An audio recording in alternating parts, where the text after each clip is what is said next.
Captain Reed shoved Audrey against the wall and jabbed a finger in her face. "You're going to get us all killed just by being here. Do you understand me? Stay back. Stay quiet. Stay out of the way." She didn't flinch. She didn't argue. She just looked at him with eyes that held something he couldn't name and smiled the smallest, quietest smile he had ever seen on a soldier about to enter a war zone. If you love stories about people who prove everyone wrong in the most devastating way possible, subscribe to this channel and follow this story until the very end. And drop a comment telling me what city you're watching from. I want to see how far this story travels. The morning Audrey Callahan arrived at Forward Operations Base Kestrel, nobody paid attention to her. That was the first mistake. She came in on the second supply truck, the one that arrived 40 minutes late because a rear axle had been acting up since Barstow. She climbed down from the cab without anyone helping her, which was fine because she didn't wait for help. She had a worn canvas duffel over one shoulder and a hard-sided equipment case in her right hand, the kind of case that got a second glance, then a shrug, because intelligence specialists were always carrying equipment cases full of things and nobody understood and nobody asked about. She signed in at the security desk, received her bunk assignment, her meal schedule, and a laminated sheet of base protocols, and then she walked across the compound to her assigned quarters without speaking a word to anyone. Corporal Tanya Briggs, who was manning the desk that morning, would later tell the people that the woman had given off a vibe she couldn't quite explain. "Not nervous," Tanya said. "Not cold either, just contained. Like everything was already sorted out in her head, and she was just moving through the physical steps." Nobody thought much about Audrey Callahan on day one. They were thinking about the mission. 3 weeks of field intelligence had confirmed that a paramilitary cell operating under the name Black Meridian had established a command infrastructure inside an abandoned copper mining complex 18 miles outside Red Rock Canyon. These were not amateur fighters. Black Meridian recruited from collapsed special operations units across 4 different countries. Men who knew tactics, knew weapons, knew how to anticipate the moves of government-trained soldiers because they had been government-trained soldiers themselves. They had executed 2 successful ambushes in the previous 4 months, both against well-armed federal units, both leaving no survivors to debrief.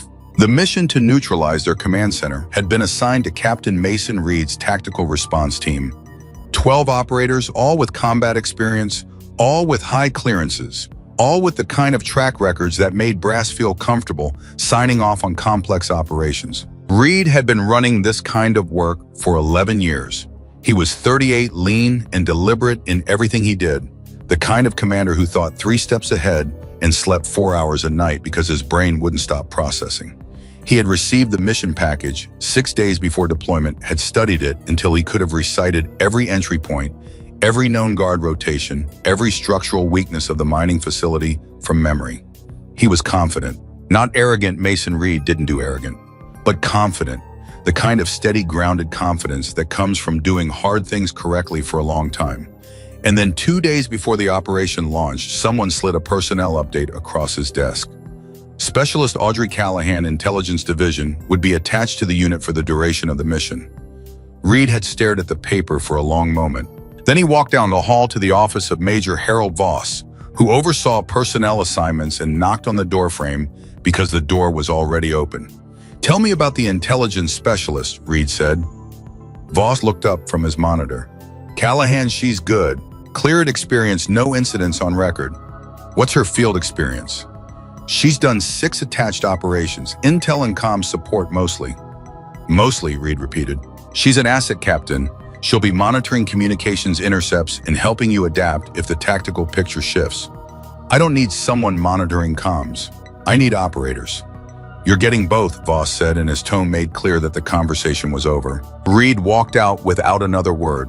He went back to his mission planning, added Callahan to his internal threat management calculations, not as a combatant, but as a liability. Someone he'd need to position away from direct contact, and didn't think about her again until the morning she arrived. He met her formally during the first full unit briefing, which took place in the operations room at 0600 on day 2. 12 operators around a long table, maps and surveillance photos spread across every surface, the ventilation system humming overhead. Reed stood at the front and walked them through the mission structure with the controlled precision that his team had come to expect. Entry points, timing, communication protocols, contingencies. Audrey sat at the far end of the table. She didn't take notes, which Reed noticed immediately because everyone else was either writing or typing. She just listened. Her hands were folded on the table in front of her. Her equipment case was on the floor beside her chair. At one point, Reed asked if there were questions. Sergeant Logan Pierce, his weapons specialist, asked about the guard rotation on the eastern perimeter. Lieutenant Ethan Caldwell, his comms operator, asked about backup frequencies in case of jamming. Two other operators asked about extraction timing. Audrey Callahan said nothing. After the briefing, Reed's second-in-command, Sergeant First Class Diana Reyes, fell into step beside him in the corridor. The intel specialist didn't ask a single question, Reyes said. I noticed, Reed said. Either she already knows everything we discussed, or she doesn't understand enough to know what she doesn't know. Either way, we put her in the secondary position during the breach, away from the contact points. Reyes glanced back over her shoulder toward the operations room where Audrey was still seated. She's strange. She's a liability, Reed said. We manage it. That night, he lay on his bunk and ran through the mission variables again. Weather, entry timing, enemy positioning, equipment readiness. He got to Audrey Callahan and spent about 4 seconds on her secondary position, away from contact. Nobody needs to babysit her, but nobody leaves her exposed, and moved on. He didn't know that in the bunk 3 rooms down the hall, Audrey Callahan was not asleep either. She was reading the mission package. Not her copy, which was limited to the Intelligence Division summary she'd been provided. She was reading a full version of the tactical package, which she had been cleared to access through a separate authorization that had never been mentioned to Reed because the people who authorized it had decided he didn't need to know. She read through his entire plan with careful attention, and when she was finished, she sat with it for a while. Then she opened the equipment case and checked what was inside, which she did the same way a surgeon might check their instruments before an operation. Not because she doubted they were there, but because some habits were worth maintaining. She closed the case and went to sleep. On the morning of the operation, Reed conducted a final equipment check at 043 AM. He moved down the line of his operators with practiced efficiency, eyeing loadouts and weapon configurations, asking short questions and getting shorter answers. When he reached Audrey, she had her duffel in her equipment case. He looked at the case. What's in there? He asked. Field analysis equipment, she said. He studied her face for a moment. She looked back at him with that same contained quality that Tanya Briggs had tried to describe. Not nervous, not cold, just settled. You stay in the secondary position once we're inside, he said. You do not advance without my direct authorization. If contact is made, you find cover and stay there until one of my operators reaches you. Understood, she said. I mean it. You are not a combatant on this operation. I understand my role, Captain. Something about the way she said it. Not defensive, not dismissive, just absolutely level made him pause for half a second. Then he moved on to the next operator because there was no time for half-second pauses. They loaded into 2 vehicles at Euro 500 and drove into the desert as the sky was just beginning to separate itself from black into something dark blue and serious. The mining facility came into view at 0618. From the outside, it looked exactly like the surveillance photos, a collection of deteriorating industrial structures arranged around a central processing building, the whole complex enclosed by a perimeter fence that was in visible disrepair. The kind of place that looked completely abandoned from a distance and was supposed to look that way. Reed gave the signal and his team moved. The first breach was clean. They cut through the fence at the designated point without triggering any visible response and moved toward the eastern building in a tight formation. Audrey stayed in position 20 feet behind the lead element equipment case in hand. For 6 minutes, everything tracked exactly with the plan. Then Logan Pierce, moving ahead on point, raised a closed fist. Everyone stopped. The silence that followed had a texture to it too. Complete, too organized, the kind of quiet that isn't empty, but full. Reed felt the hair on the back of his neck stand up before he consciously understood why. Pierce's voice came over the earpiece, barely above a breath. We've got footprints in the dust on the east side, fresh. A lot of them. This position was occupied in the last few hours. Reed's jaw tightened. Hold, he said into the comms. Caldwell moved up beside him. Cap, getting signal interference on channels 2 and 4. Partial block. Partial, like something suppressing from inside the perimeter. Reed ran the math fast. Signal suppression, fresh foot traffic at a position that was supposed to be clear. A facility that had been quiet for 48 hours before their arrival. They knew we were coming, Pierce said quietly. He said it the same way you'd say the building is on fire, not panic, just reporting a terrible fact. Reed's mind locked onto the next decision without wasting time on reaction. Reyes, north approach, take Hernandez and Davis flank to the secondary exit. Pierce, you're with me. Caldwell, keep working those channels. Channels 2 and 4 are fully blocked now, Caldwell said. Channel 1 is... The explosion came from the north end of the facility. Not massive, a shaped charge, precise and deliberate, placed exactly where their secondary exit route had been mapped. The sound of it rolled through the structure, and Reed felt it in his chest, and in the silence that followed, he heard something even worse. The sound of organized enemy movement converging from 3 directions at once. Contact, Pierce said, and the word barely finished before the first shots came in. The team fractured into cover positions. Reed pulled back behind a ruined loading platform, the concrete around him, eating bullets in steady, controlled bursts. He did the accounting, fast and brutal. North exit destroyed channels 2 and 4, dead contact from 3 vectors. Pierce was already reporting a graze on his left arm that was going to slow him down. They were contained. He pressed his back against the concrete and breathed through the calculation. 12 operators, now 11 effective, with Pierce compromised. Enemy numbers unknown, but their fire discipline was strong. Meaning trained, meaning this wasn't going to break easily. Extraction was 30 minutes out, even if he could call it in, and Caldwell still hadn't confirmed a clean channel. He looked across the 15 feet of open space between his position and where Audrey Callahan was crouched behind a support column. She was not panicking. She was watching. Not watching the incoming fire, not watching her cover, not watching any of the things that people watch when they are afraid. She was watching the muzzle flash patterns. She was watching the intervals between bursts. She was tracking something that nobody else in that moment had the mental bandwidth to track. Reed made the crossing, in 3 seconds landing behind the column beside her. "We are in serious trouble," he said, keeping his voice flat. "I need you to stay behind this column and do not move until..." "They're not trying to kill you yet," she said. He stopped. "What? Look at the fire pattern," she said. "They're shooting high and wide on the north and east. They're not aiming to eliminate. They're aiming to move you." Reed turned his head and looked, and after a moment he saw it. The fire from the north was pushing his elements south. The fire from the east was pushing them toward the center of the complex. Not kill shots, control shots. "They want to funnel us into the central building," and he said. "Where they'll have everything prepared," Audrey said. "They set this up ahead of your arrival, which means they had your plan, or a version of it. The ambush isn't a response, it's been staged." "How long have you been tracking this?" "Since Pierce found the footprints."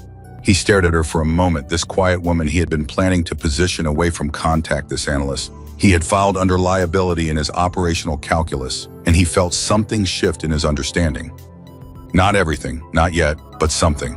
"What do we do?" he said. It wasn't quite a question, because he had his own answer forming, but he said it anyway because she had just proved she was seeing things he wasn't. "You need to stop moving where they want you to move," she said. "Hold your current positions and make them work to advance instead of reacting to their pressure. If you keep retreating toward the center, you hand them everything." Reed keyed his comms. "All elements hold position. Do not fall back towards central. I say again, hold." The acknowledgements came back in quick succession. Pierce's was the last, and it was strained, but it came. The firing pattern shifted almost immediately. The controlled pressure of the enemy formation changed hesitation in the timing, a brief reorganization. They had expected the team to keep moving. Reed watched the change happen, and he felt it confirmed something he was only beginning to understand. He turned back to Audrey. "Who are you?" he said. And she looked at him with those contained, settled eyes and said, "Right now, I'm the person who can get your team out of this. But you're going to have to trust me." The equipment case was on the ground beside her. She put her hand on it. And Mason Reed, 11-year veteran of impossible operations, looked at the case and then looked at her and felt the ground shift under everything he had assumed since the moment her name appeared on his personnel update. "Open it," he said. She did. Inside was not a laptop, not a signals analyzer, not any piece of intelligence equipment that he could identify. Inside, nested in precision-cut foam, was a rifle that Mason Reed recognized immediately, not because it was common, but because it was the opposite of common. A long-range precision instrument that almost nobody carried, because almost nobody could use it effectively at the distances it was designed for. The kind of tool that existed at the intersection of engineering and a very specific and very rare human capability. "You're a sniper," he said. She had already begun assembling it. Her hands moved with the quiet efficiency of someone doing something they had done 10,000 times. "The case," he said, and his voice came out slightly strange. "You've been carrying that since before the briefing." "Since before I arrived," she said. "Who knows? The people who need to." "I'm the mission commander," Reed said, and he heard something he didn't recognize in his own voice. Not anger exactly, though there was anger somewhere underneath it. Something more complicated. The feeling of having built an entire operational structure on an understanding that was wrong.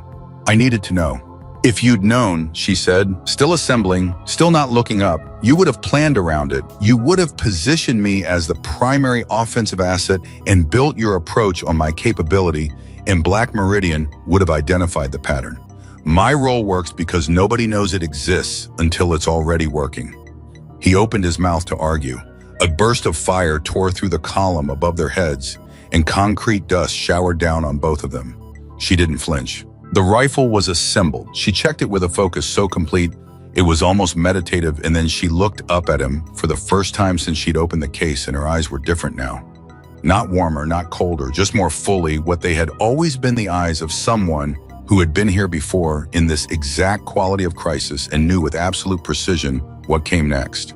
"I need 40 seconds to get to an elevated position," she said. "I need your team to hold enemy attention for those 40 seconds and then hold it for the next 10 minutes while I work." "What are you going to do in 10 minutes?" Reed said.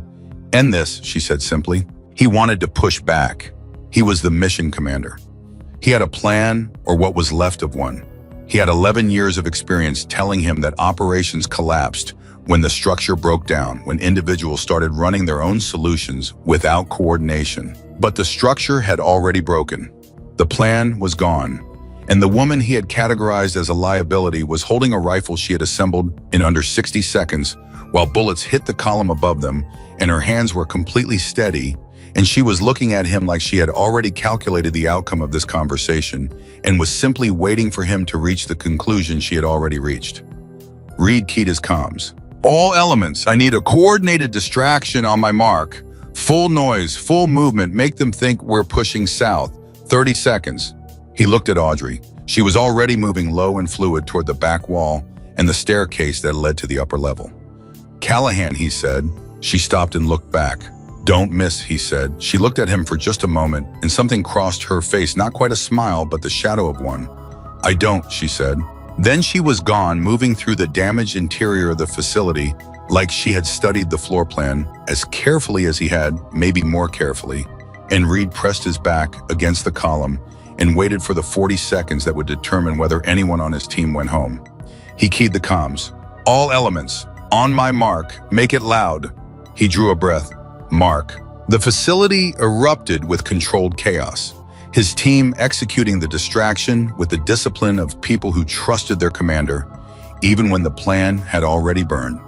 Fire from 6 positions, movement noise, exactly the kind of aggressive unpredictability that forced an enemy to respond and recalculate. And somewhere above them, moving through shadows and dust and the geometry of a building she had studied from maps and memory, Audrey Callahan reached her position. Reed pressed himself against the wall, managed Pierce's wound with a pressure wrap while keeping his voice level, tracked his team's positions through the comms and counted. 40 seconds, then 50, then at 57 seconds, a shot rang out from above. That was completely unlike the firefight around it. Precise, deliberate, a single note in a composition of noise, and one of the enemy machine gun positions went silent. Just like that. Gone. The pause in enemy fire that followed was only about 4 seconds, but 4 seconds of silence in a firefight is a geological age. And then it happened again. Reed looked up toward the upper level and could see nothing, which meant she had already moved. She wasn't at the position where she'd fired from. She was somewhere else. And the enemy knew it too. He could hear it in the change of their communications, the sharp calls back, and forth between positions, the note of something entering their coordination that hadn't been there before. The note was uncertainty, and somewhere above him, in the damaged upper reaches of an abandoned mining facility, 18 miles from Red Rock Canyon, Audrey Callahan was just getting started. Reed looked at Pierce, who was pressed against a rusted support beam with his wrapped arm held tight against his chest, and Pierce looked back at him with an expression that Reed had never seen on Pierce's face in 4 years of working together. Awe. "Who is she?" Pierce said. Reed looked up toward where the second shot had come from, where there was now, again, nothing visible. No presence, no evidence of anything, just silence where a threat had been. "I have no idea," Reed said. And for the first time since the morning, he didn't mean it as a problem. The shooting continued below. His team was holding. The enemy was reorganizing, trying to locate the new variable they hadn't accounted for. And in the upper reaches of the building, a woman they had dismissed as an analyst was systematically dismantling the architecture of an ambush that had been months in the planning. Reed got back on comms. "Hold positions. Keep them occupied. We've got an asset working." Reyes came back immediately. "Cap, are you telling me the intel specialist is—" "Hold positions," he said again. A third shot from a third location, another silence where gunfire had been. Pierce laughed, a short, slightly disbelieving sound that he seemed to produce involuntarily. "She's moving between shots." "They can't find her," Reed said. "They're not going to find her," Pierce said, and now the awe in his voice had settled into something quieter. Something that sounded, Reed thought, a lot like relief. "She doesn't want to be found." Reed thought about the woman who had arrived on the supply truck and signed in and walked across the compound and spoken to no one. The woman who had sat at the end of the briefing table and asked not a single question. The woman he had put in the secondary position and instructed to find cover and stay there. He thought about the equipment case that had been in her hand since before she arrived. I thought about the way she had said, "I understand my role, Captain," with that absolute undefensive level voice. And he thought about the smile, the shadow of a smile when he said, "Don't miss." He pressed his back against the concrete and listened to the battle reorganize itself around a factor that Black Meridian had not planned for that. No one on his team had planned for that. He himself had categorized and dismissed and filed under liability. Somewhere above him, 12 minutes were running, and the woman that nobody expected was making every single one of them count. The fourth shot came at the 2-minute mark. Reed knew it was the fourth because he had been counting, not consciously, not as a strategy, but because his brain had locked onto the rhythm of what was happening above him, the way you lock onto a heartbeat when everything else is noise. 1, 2, 3, 4. Each shot a clean, singular report that cut through the firefight like a line drawn through chaos, and each one followed by a silence that lasted only a moment before the enemy tried to reorganize around the new hole in their formation. They were failing. He could hear it. The communications between Black Meridian positions, and he could hear fragments of it because Caldwell had gotten one channel partially cleared, had changed completely in the 2 minutes since Audrey had taken her first shot. What had been crisp and coordinated was becoming fractured. Short commands turning into questions. Questions turning into something edging toward alarm. They had planned for 12 operators and 1 analyst. They had not planned for her. Cap, Caldwell's voice came through the earpiece, strained and urgent. "I've got partial access to Channel 1. Not enough to call extraction, but enough to hear some of their traffic." "What are you getting?" "They're asking each other where the shooter is. Nobody knows. They're getting fire from different positions every time, and nobody can triangulate because she's not staying still long enough." Reed processed that. "What else?" "They're pulling one of the flanking elements back toward the center. The group that was covering the south exit, they're moving them." Reed's jaw tightened. The south exit. That was the only egress point they hadn't confirmed as destroyed or covered. If Black Meridian was repositioning toward the center of the facility, they might be pulling assets away from that exit, or they might be reinforcing it because they knew it was the only way out and they wanted to seal it permanently. "Pierce," he said, turning to where Pierce was still pressed against the beam, his wrapped arm held against his chest, his face pale from blood loss but his eyes sharp. "How mobile are you?" "Mobile enough," Pierce said immediately. "I need honest." Pierce looked at his arm, flexed the hand once Reed saw the wince he tried to suppress and looked back. "I can move. I'll be slow, but I can move." "Reyes," Reed said into the comms. "Status." "Holding," Reyes said. Hernandez took a hit on his vest. He's bruised, probably cracked a rib, but he's up. Davis is clean. We're pinned, but stable. The south exit, Reed said. I need eyes on it. A pause, then that's 60 feet of open ground, Cap.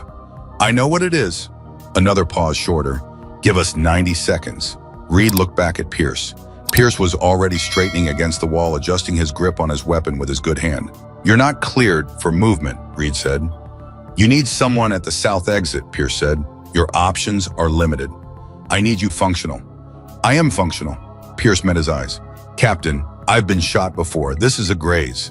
It was more than a graze. They both knew it. But Reed also knew that Pierce had operated with worse and done it without complaint, and right now the math was what it was.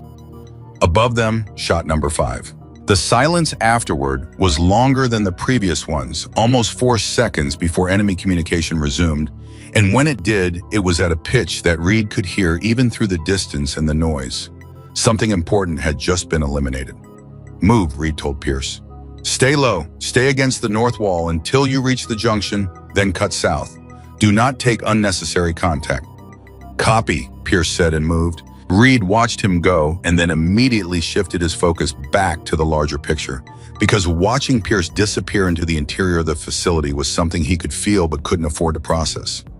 The operational situation was what it was. Every decision had a cost. You paid it and kept moving. He got on comms. All elements. Sound off. They came back one by one. Reyes, Hernandez, Davis. Specialist Torres, who had been holding the north corner alone and sounded like he'd been holding it through sheer anger. Corporal Mac Webb, who reported that the enemy pressure from the east had decreased significantly in the last 3 minutes. They were pulling resources towards something and not the east. Toward the center. Toward whatever Audrey was doing. Reed felt the operational picture reassemble itself in his mind with the uncomfortable clarity of a situation that had gotten worse before it would get better. The enemy was consolidating. They'd taken hits they hadn't expected from a direction they hadn't anticipated, and now they were doing what trained fighters do. When a tactic fails, they were adapting, pulling their distributed formation into a tighter configuration, finding their command element recalibrating. And somewhere above that command element, Audrey Callahan was still moving. Reed pressed to the comms. Caldwell, I need channel 1 full access, whatever it takes. Working on it, Cap. The jamming is sophisticated. They're running a rotating frequency suppression, which means they've got dedicated equipment running it somewhere on site. Find the equipment. A pause. Sir, if we can locate the jamming source, we can destroy it, restore our communications. That's Caldwell stopped. Reed heard him recalculating. That's going to require moving toward the center of the facility. I know. That's where they're consolidating. I know that too. The silence on the channel lasted exactly 2 seconds, which was Caldwell's version of a very long pause. Copy, he said. I'll need cover to move. You'll have it, Reed said, on my count. I was building a new plan in real time, assembling it from the pieces the situation had left him, partial team limited communication. 1 injured operator, an unknown number of enemy fighters who were smarter than average and currently regrouping, and 1 asset that nobody in this facility had seen coming. He keyed the comms and started walking his team through it in the short, clean sentences that emergency planning required when a sound stopped him cold. It was a voice. Not over the comms, not from his team. It came from somewhere in the building interior, loud enough to carry, deliberate enough to be a message, and calm enough to be terrifying. Captain Reed. Reed went completely still. The voice was male, accented Eastern European. He'd place it, though he didn't have enough context to narrow it further. And it was loud, not because the speaker was panicking, but because the speaker was projecting. Broadcasting, speaking to be heard by everyone in the facility, not just Reed. I know your name, the voice continued. I know your team. I know your plan because we built the conditions that produced it. Come out of your positions. Send your people to the south exit. I give you my word that they will be allowed to leave. Every muscle in Reed's body went taut. Your word, he said, not into the comms, but into the open air, loud enough to carry back. I don't know your name. No, the voice agreed. You don't. That's the difference between us. You could have eliminated us 10 minutes ago, Reed said. You didn't, which means you need something. A pause. Appreciative almost. You're smarter than the briefing suggested, the voice said. Yes, I need something. I need the intelligence specialist you brought with you. She has information that belongs to us. Send her to me, and the rest of your team walks out. Reed's hands were very still on his weapon. I don't negotiate personnel, he said. Then your team dies here, the voice said. All of them, including the wounded man moving toward your south exit right now. Pierce. They had eyes on Pierce. Reed's comms lit up immediately. Reyes urgent. Cap, they've got at least 2 elements between Pierce and the south exit. He doesn't know. Pierce, Reed said hard into the comms. Stop moving. Get into cover right now. A beat of silence. Then Pierce's voice very quiet. I've got company. How many? 2 that I can see. Maybe more. Do not engage. Cover only. Wait for my call. Copy, Pierce said, and the word was steady, but underneath it, Reed could hear the particular quality of someone who was calculating their odds and not entirely liking the numbers. Reed looked up toward the ceiling above him, toward the upper level where Audrey was working, and for the first time since she had gone up there, he felt something that was not confidence. It was the old Aurora feeling that comes when a situation turns personal. What is she to you? Reed called out to the voice. A loose end, the voice said. Nothing more. She's an intelligence analyst, Reed said, keeping his voice neutral, buying seconds. She monitors communications intercepts. The laugh that came back was short and genuinely amused. Captain, you are smarter than the briefing suggested, but perhaps not as smart as you believe. The woman you brought here is not an analyst, and I think in the last few minutes you've begun to understand that. The 6th shot came. It was different from the others. Closer, not to Reed's position. The acoustics were wrong for that, but closer to whatever position the voice had been broadcasting from. And the voice after the 6th shot did not come back immediately. There was a gap, a significant gap. And when it returned, it was at a slightly different location, and it had lost approximately half of its projected comm. Last chance, Captain. Reed looked at Caldwell, who had moved up beside him and was working a handheld device with both hands in the focused desperation of a man who understood exactly how much was riding on the task he'd been given. Tell me something, Reed said to Caldwell low. 30 seconds, Caldwell said, not looking up. Maybe less. I need less. Then 20 seconds, Caldwell said, which Reed knew was not actually 20 seconds, but was Caldwell's way of saying he understood the stakes. Reed got back on comms. Reyes, Davis, on my signal, I need a full push from the north maximum noise, maximum movement. Make them think we're rushing their position. Don't actually advance, but make it sound like you are. Webb Torres, same from the east. Create the impression of a coordinated assault from 2 directions. And what are we actually doing? Reyes asked. We're giving Caldwell the seconds he needs and pierce the window to get clear. Copy. Torres, ready. Way. Ready, Cap. Reed looked at Caldwell one more time. Caldwell met his eyes briefly and gave a single nod, the kind that means I need 2 more minutes, and I know you can't give me 2 more minutes, and I'm going to do it anyway. All elements, Reed said. Mark. The facility exploded with coordinated noise, his team executing the false advance with a precision that sounded, Reed hoped, like imminent catastrophic threat. The enemy response was immediate fire pouring in from multiple positions toward the sound of his team's movement, the command voice going silent as Black Meridian's attention snapped toward the perceived assault. Pierce, Reed said into the comms. Move now. Moving, Pierce said, and Reed could hear in the single word the exact quality of a man running in pain and adrenaline, and something that had more to do with will than physiology. Shot 7, shot 8, 2 in rapid succession, closer together than any previous pair, and the enemy fire that had been focused on Reyes's position suddenly lost half its volume as 2 of the guns contributing to it went permanently silent. Cap, Reyes said, and her voice had something in it that Reed had heard very rarely in 4 years. She just took out both of the guns covering our north position. Simultaneously. Not simultaneously, Caldwell said, not looking up from his device. Sequential, but under 3 seconds apart. From 2 different positions, Reyes said. She moved between shots.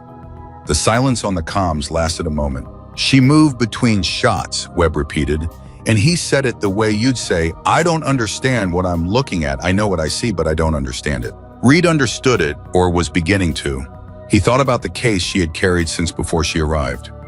He thought about the rifle assembled in 60 seconds without a tremor in her hands. He thought about the way she looked at the firefight around her and seen not chaos, but patterns, intervals, geometry. The way a chess master looks at a board and sees not pieces, but mathematics. He thought about her saying, "I don't miss." "Caldwell," he said. 10 seconds, Caldwell said. "I'll take them." He looked at the ceiling again. 8 targets down. He didn't know how many remained. He didn't know exactly where she was. But he could track her movements in broad strokes through the changes in the firefight. Every shot was followed by a repositioning of both her and the enemy repositioning had been getting less coordinated with every minute. They were scared. Trained, experienced fighters who had staged a perfect ambush, who had studied his plan and built their trap around it, who had thought they had accounted for every variable. They were scared because there was something in the building they couldn't locate and couldn't stop, and it was taking them apart one position at a time. Reed had been in combat long enough to know what fear does to even well-trained fighters. It compounds. The first loss tightens the grip on the trigger. The second loss starts the second guessing. By the 5th or 6th, coordination breaks down because people stop trusting the structure they were trained in and start acting on individual survival instinct. And the moment they start acting individually, they stop being a formation and start being a collection of separate problems. Black Meridian was approaching that point. "Got it," Caldwell said. Reed's head snapped toward him. "Channel 1. Partially clear, not full strength, but enough. Get me extraction." Caldwell was already on it, the words coming out crisp and urgent. "Coordinate situation, personnel status." Reed listened with one ear and kept the other on the sounds of the building around him, the changed rhythms of the firefight, the positions of his team, the trajectory of a situation that had been catastrophic 30 minutes ago and was now improbably tilting. "Extraction confirmed," Caldwell said. 40 minutes. LZ is hot. They're looking for an alternate. 30-minute window, Reed said. "Cap. Tell them 30. We'll make 30 work." Caldwell relayed it. Reed was already moving, pushing toward Pierce's last known position with the particular kind of controlled speed that is not quite running, but is everything running can be without sacrificing attention. He found Pierce 60 feet in behind a rusted structural column, pressed flat against the metal with his weapon up. 2 Black Meridian fighters who had been between Pierce and the south exit were no longer a problem. One of them had taken a precision shot from above that neither Reed nor Pierce had heard in the noise of the larger fight, which meant Audrey had seen the threat to Pierce and handled it before either of them knew it was critical. She had seen it from wherever she was in the upper level of this facility. She had seen it and dealt with it in the middle of everything else she was managing. Reed reached Pierce and gripped his good shoulder. Pierce looked at him with an expression that mixed exhaustion and something that hadn't fully resolved into an emotion yet. "There were 2 of them," Pierce said. "I know. I had an angle on one. The other one..." He stopped. "She got the other one. I didn't even hear the shot clearly. It just..." He stopped again. "Cap, who is she?" "Later," Reed said. "Can you move?" Pierce pushed off the column and demonstrated that he could move by moving. Reed fell in beside him, covering the angles Pierce couldn't cover with his arm. Compromised, and they made their way back toward the rest of the team with the focused economy of 2 people who had done this enough times to do it without talking through it. The 9th shot came while they were moving. The 10th came 11 seconds later. And then for the first time since the firefight began, the incoming fire decreased below half of what it had been at its peak. Not stopped, not broken entirely, but cut significantly, measurably cut, and the remaining fire was chaotic, overlapping, multiple positions, shooting at things that weren't there. They were shooting at shadows, because the only target they had, the only thing that had been hitting them, had not stayed in one place long enough to become a target. Reed reached the position where Reyes and the rest of his assembled team had consolidated and found them exactly as he'd expect, ready, controlled, watching him for direction. "Status," he said. "Reyes, all elements accounted for. Pierce is the only significant injury. Hernandez is functional. Enemy, we count at least 8 positions neutralized, possibly 9. The remaining ones," she paused. "They don't know what to do, Cap. That's the honest assessment. They're firing, but there's no coordination left. Because their command structure has been taken apart," Reed said. "I thought about the voice that had called to him, The calm accented certainty. Send her to me, and the rest of your team walks out. He hadn't heard that voice since the seventh shot. He didn't know what that meant yet, but he had a forming hypothesis. Where's the communications jammer? He asked Caldwell. Northwest corner of the main structure. Based on the frequency pattern, it's got to be a portable unit, something they brought in. Can we reach it? Caldwell looked at the route. If the coverage from the north holds, maybe. It's still covered by at least 2 enemy positions. Reyes said. Reed looked at her. She was looking at the ceiling. One of those positions just... She tilted her head slightly, listening to the change in the sounds of the building. I count 9 distinct points of silence since she started. The Northwest... She paused. Cap, the Northwest has been quiet for 3 minutes. Reed felt something he wasn't sure he had a name for. Not relief, not yet. Something that preceded relief. The recognition that something enormous was happening, something he had not planned for, something that was not his skill or his strategy or his 11 years of experience doing this work. Something that was entirely her. Caldwell, he said, Northwest corner. Go. Caldwell moved. Mac Webb fell in as his cover, and the two of them crossed the distance toward the northwest corner with the focused efficiency of operators who'd been waiting for exactly this kind of clear tasking. Reed watched them go and then pulled back to think, because the situation was still live and there were still unknown threats, and 30 minutes to extraction felt like a very long time. Shot 11. The remaining incoming fire stuttered, not stopped. But the rhythm of it changed from sustained and purposeful to reactive and fragmented. Individual weapons firing at angles that didn't coordinate with each other. A formation doesn't fall apart in a moment. It falls apart in stages, each stage making the next more likely. Reed had watched it happen to enemy units before from the outside, and now he was watching it happen from the inside in real time, and the thing that was producing it was a single woman with a rifle who had refused to stay still long enough to become a target. His earpiece crackled, not comms, something else. Then Caldwell's voice, very tight. Cap, northwest corner. I found the jamming unit.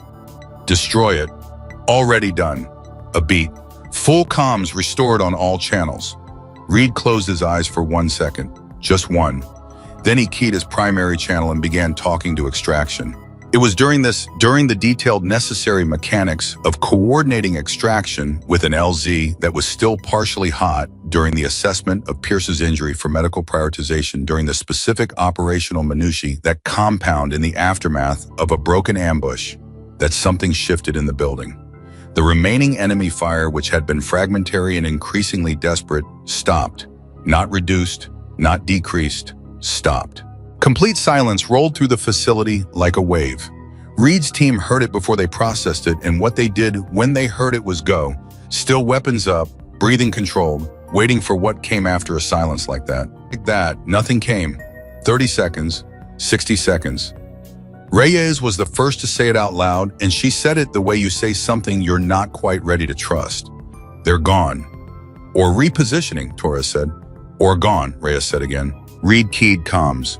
Audrey, status. Nothing. Callahan, report. Silence on the channel. Then after a moment that felt longer than it measured, clear, she said. Her voice was level, slightly different than it had been before she went up. The specific quality of a voice that has just been through something intense and is currently managing the transition back to ordinary communication. Confirmed, Reed said. Their command element attempted to relocate at minute 9. I tracked the movement. A pause. They won't be relocating again. Reed processed that for a moment. Are you hit? A brief pause. Negative. Come down, he said. We've got extraction incoming. Another pause longer. Then copy. Reed lowered the comms and looked at his team.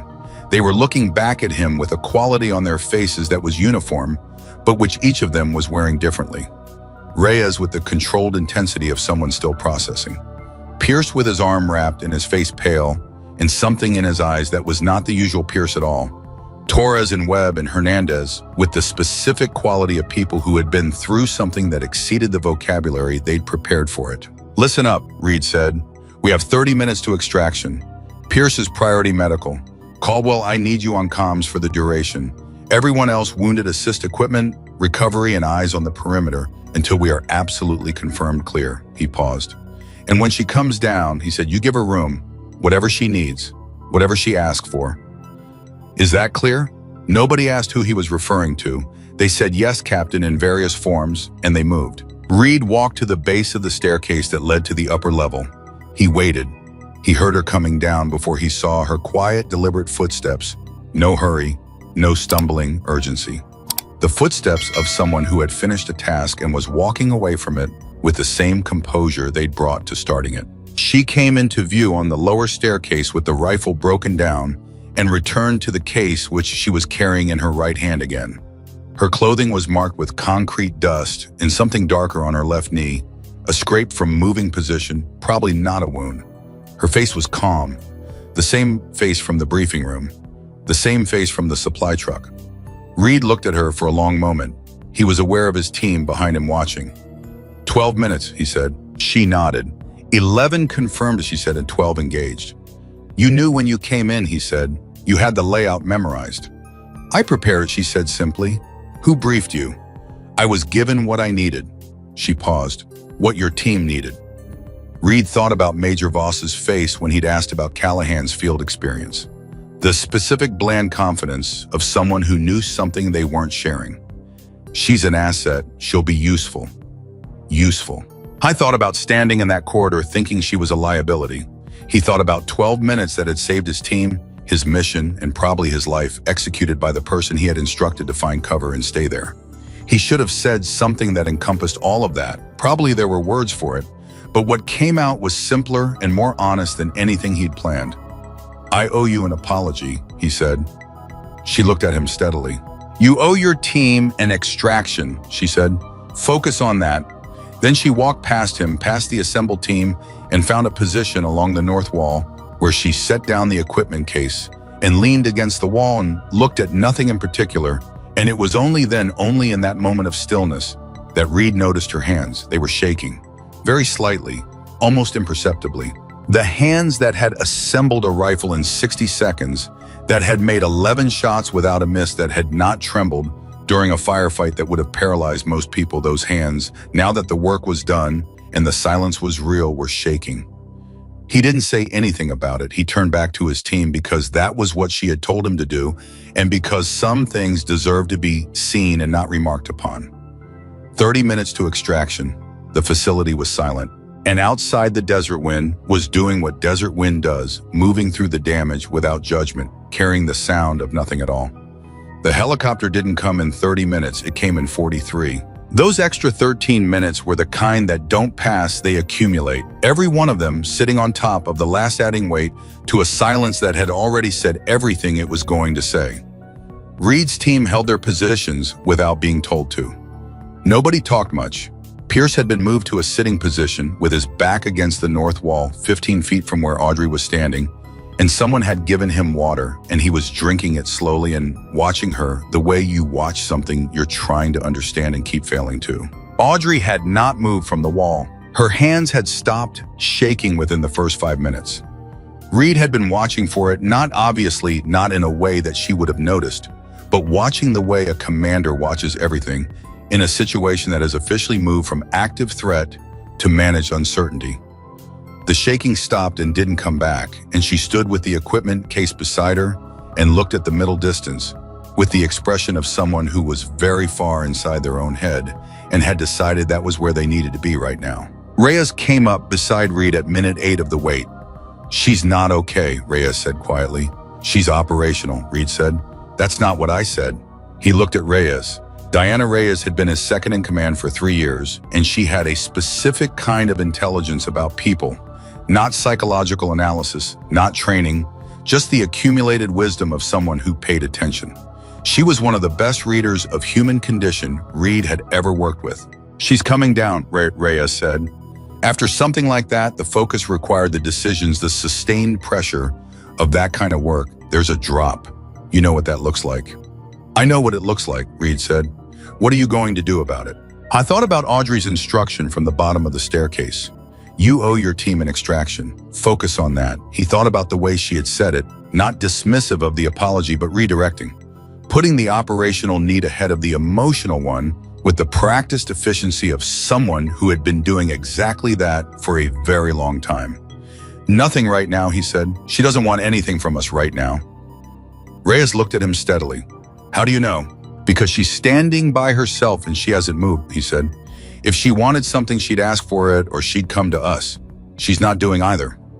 Reyes considered that. Then people who are used to being alone in crisis don't always know how to ask. Reed didn't have an answer for that one. He filed it and kept watching the perimeter because the perimeter still needed watching until extraction arrived, and because Reyes was right in a way that was going to require more than the next 30 minutes to address. At minute 14, Caldwell picked up movement on the southeast approach. The word movement did a specific thing to every person in the building. A collective tightening weapons coming up positions, shifting without a word exchanged. Reed was at Caldwell's side in 4 steps. What are we looking at? He said. Single signature, Caldwell said, studying his scanner. Moving slow, very slow, could be injured, could be deliberate. He paused. Could be a probe. Distance 200 meters in closing. Reed turned to Torres and Webb. Southeast cover position, do not engage unless fired upon. They moved. Reed got on primary comms. Extraction, this is Kestrel actual. We have single unidentified approach from the southeast. Confirm your ETA. The response came back immediately. Kestrel actual extraction is 7 minutes out. Hold your LZ, 7 minutes. The single signature kept moving. At 150 meters, Caldwell said, it's not tactical movement. No cover-seeking behavior. Just walking. Walking, Reed repeated. Straight line, slow pace, like they want to be seen. Reed looked at the southeast wall. He thought about the voice that had called out to him during the firefight. The calm, accented certainty. The offer to let his team leave in exchange for Audrey. He thought about 11 shots and 12 engaged, and he thought about what Audrey had said about the command element attempting to relocate at minute 9. They won't be relocating again. She got their commander, Reed said mostly to himself. What? Caldwell said. Their command element. She said she tracked the movement and engaged at minute 9.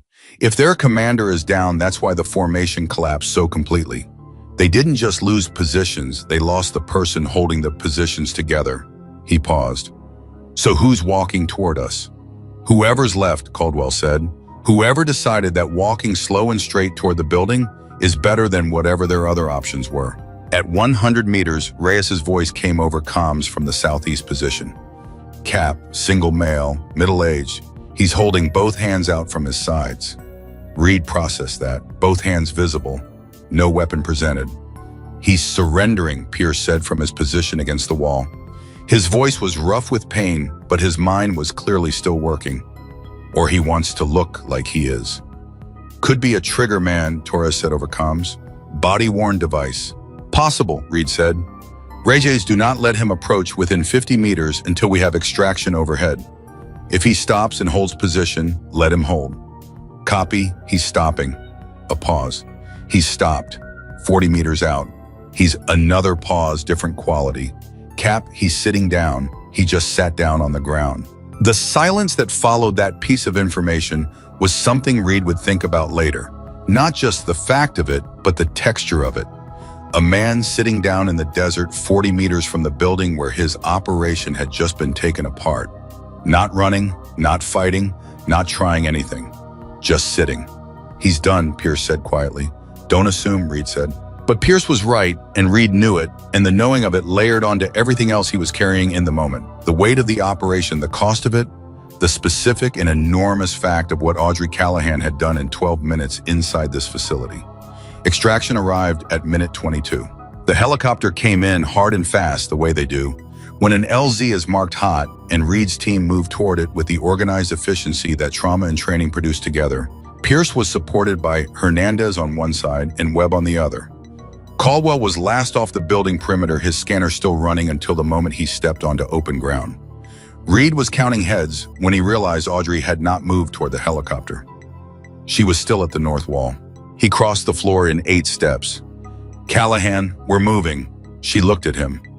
Something in her eyes had the slightly unfocused quality of a person whose mind was still partially somewhere else, still up on that upper level, maybe still moving between positions in the dark, still doing the calculations that had kept 11 people alive.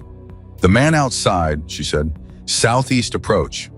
We've got eyes on him, Reed said. He's sitting down. I know, she said. He sat down because he was the only one left to sit down. She looked at Reed directly. His name is Victor Shenko. He was Black Meridian's logistics coordinator. He doesn't have operational command authority. He had nothing to do with the planning. He's the man who made sure the equipment arrived. She paused.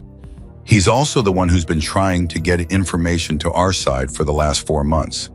He couldn't get it out. He ended up inside the operation he was trying to expose. Reed stared at her. How do you know that? He said. Because my real assignment was him, she said. The operation, the team, the facility, all of it was secondary. I was sent here to find Victor Shenko and bring him out.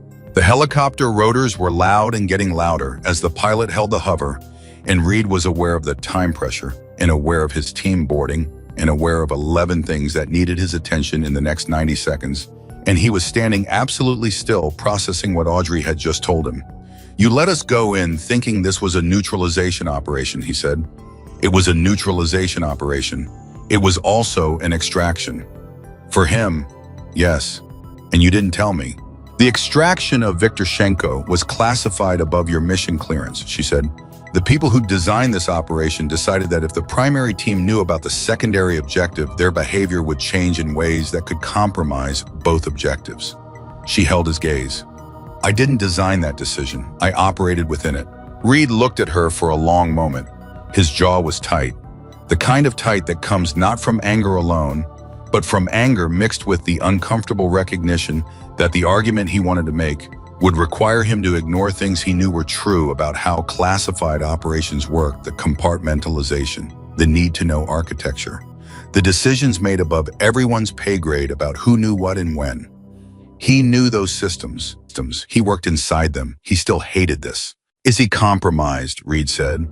If I bring him out on this bird, am I putting my team in additional danger? No, she said. He's been waiting for this. He's cooperated with everything we've communicated to him. He'll come peacefully. And the intelligence he's been sitting on for 4 months, enough to dismantle 2 additional Black Meridian networks, she said. Names, locations, financial routes, 12 months of inside information. She paused. That's why they wanted me. Not for what I know about him, for what he's given me that I'm carrying out of here. Reed closed his eyes for exactly 1 second. 1. Then he opened them and turned to the helicopter and signaled the crew chief with a sharp gesture, hold 1 minute, and turned back to Audrey. Go get him. She picked up the equipment case and walked toward the southeast exit without hesitation, and Reed watched her go and then turned to make sure his team was loaded and accounted for because that was his job. And because some decisions get made in a single second, and then you live with everything they mean for a very long time afterward. She came back with Victor Shenko in 4 minutes. I was a heavy-set man in his 50s with a gray beard and the eyes of someone who had not slept properly in several months. He walked beside Audrey with his hands still visible from his sides, an old habit from the desert, and he looked at Reed when he reached the helicopter with an expression that was simultaneously exhausted and profoundly relieved. Thank you, Shenko said, and his voice had the accent Reed had been cataloging since the firefight. Not the same man who had called out to him. The voice was similar regional origin possibly, but the quality was different. Where the other voice had been cold and controlled, and certain this one was genuine and rough and worn down to its elements. Reed nodded once and said, "Get on the bird," because that was what the moment required, and because everything else could wait for the debrief. They lifted 40 seconds later. Reed sat across from Audrey in the helicopter cabin, the noise of the rotors making conversation functionally impossible, without the headsets which most of the team had on. Pierce was beside him, his arm properly immobilized now by the crew medic, his face gray with pain but his eyes tracking steadily. Shenko sat near the rear with the careful stillness of a man who had stopped trusting his body to make the right choices and was now managing it deliberately. Audrey had her headset off. She was looking out the window. Reed watched her for a moment and then made a decision that he knew was not entirely professional and did not care. He leaned across the space between them and said loudly enough to cut through the rotor noise, not loudly enough for the whole cabin to hear. "How long have you been doing this?" She turned from the window. He had to read her lips slightly because of the noise. "Doing what?" she said. "This, the case, the 12 minutes. She looked at him for a moment, and for the first time since he'd met her, he saw something cross her face that wasn't the contained, settled competence she'd worn through everything. Something older, something that had been carried a long time. Long enough, she said. He held her gaze. That's not an answer. No, she agreed. It's not. She paused. 11 years since I was 24. He processed that. Same duration as his own career. Parallel tracks through the same years, the same landscape of classified operations and mission packages, and early mornings in buildings that smelled like industrial dust and old concrete. He'd been on the outside of every operation commanding the visible element. She'd been the thing the visible element didn't know about. Does it ever feel? He stopped because he wasn't sure what he was asking. She looked at him steadily. Lonely, she said. He hadn't used that word, but it was the right one. Sometimes, she said, and then quietly, most of the time you don't notice because there's too much to focus on. It's only in the quiet afterward that you feel it. She looked back toward the window. The quiet is the hard part. Reed sat with that. The helicopter banked southeast, carrying them away from Red Rock Canyon and the mining facility and the desert that had held 12 minutes that would live in his operational memory for the rest of his career. Pierce had closed his eyes, not sleeping, managing. Reyes was on her headset, already beginning the operational summary that Brass would need within the hour. Caldwell was doing the same, and Victor Shenko, sitting at the rear of the helicopter with his hands folded in his lap and his gray beard and his 4 months of intelligence that would dismantle networks that had killed people and would kill more people if they kept running. Victor Shenko was looking at Audrey with an expression that Reed, watching from across the cabin, could only describe as gratitude rendered down to its most honest form. Not theatrical, not performative. Just the look of a man who had sat in the desert and waited, and was now on a helicopter, and the person who had made that happen was sitting 15 feet away. Reed thought about the mission briefing, the clean intelligence package, the facility layout, the enemy assessment. He thought about Major Voss's face. He thought about the personnel update that had landed on his desk 2 days before deployment and that he had read for 30 seconds before filing under liability. I thought about a lot of things in the noise of the helicopter cabin, and none of them resolved into anything clean or simple. Because the thing about discovering how wrong you've been is that you can't unknow it. You can't go back to the moment before you knew and make a different choice. You can only carry the knowledge forward and try to do something useful with it. He was still thinking about all of it when they landed at Forward Operations Base Kestrel 40 minutes later. The debrief started immediately. Reed's was first standard post-operation review casualties and equipment and operational deviation from plan. He sat across from Major Voss and 3 other senior officers and walked them through everything in the precise clipped language of official reporting, and when he reached the point where the operational narrative required him to describe Audrey's role, he stopped. He stopped, and he looked at Voss, who was looking back at him with an expression that was carefully neutral, in a way that meant it was deliberately carefully neutral. You knew, Reed said, not loud, not accusatory, just a statement. Specialist Callahan's full operational role was classified above your mission clearance, Voss said.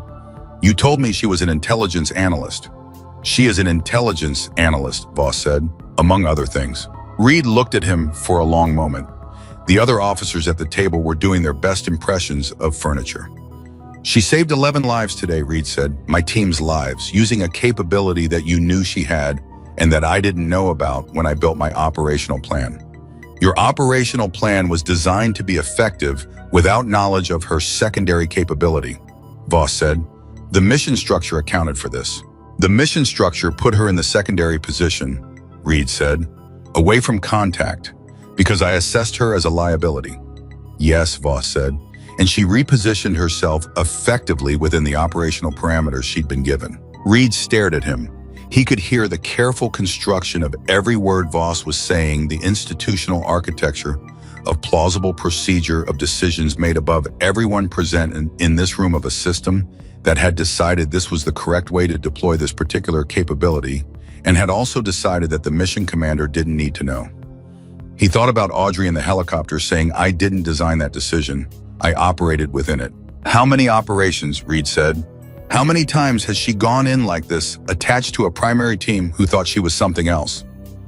Voss didn't answer that one, which was an answer. Reed sat back in his chair and completed the debrief with the same controlled precision he'd maintained through the operation itself, because the debrief was what the moment required, and because the things he needed to say to Voss and to the institutional structure Voss represented were not things that belonged in an official record. They belonged somewhere else. He found Audrey 2 hours later. She was in one of the smaller briefing rooms off the main corridor, sitting at a table across from two intelligence officers Reed didn't recognize in the middle of what was clearly a very detailed and very classified debrief of her own.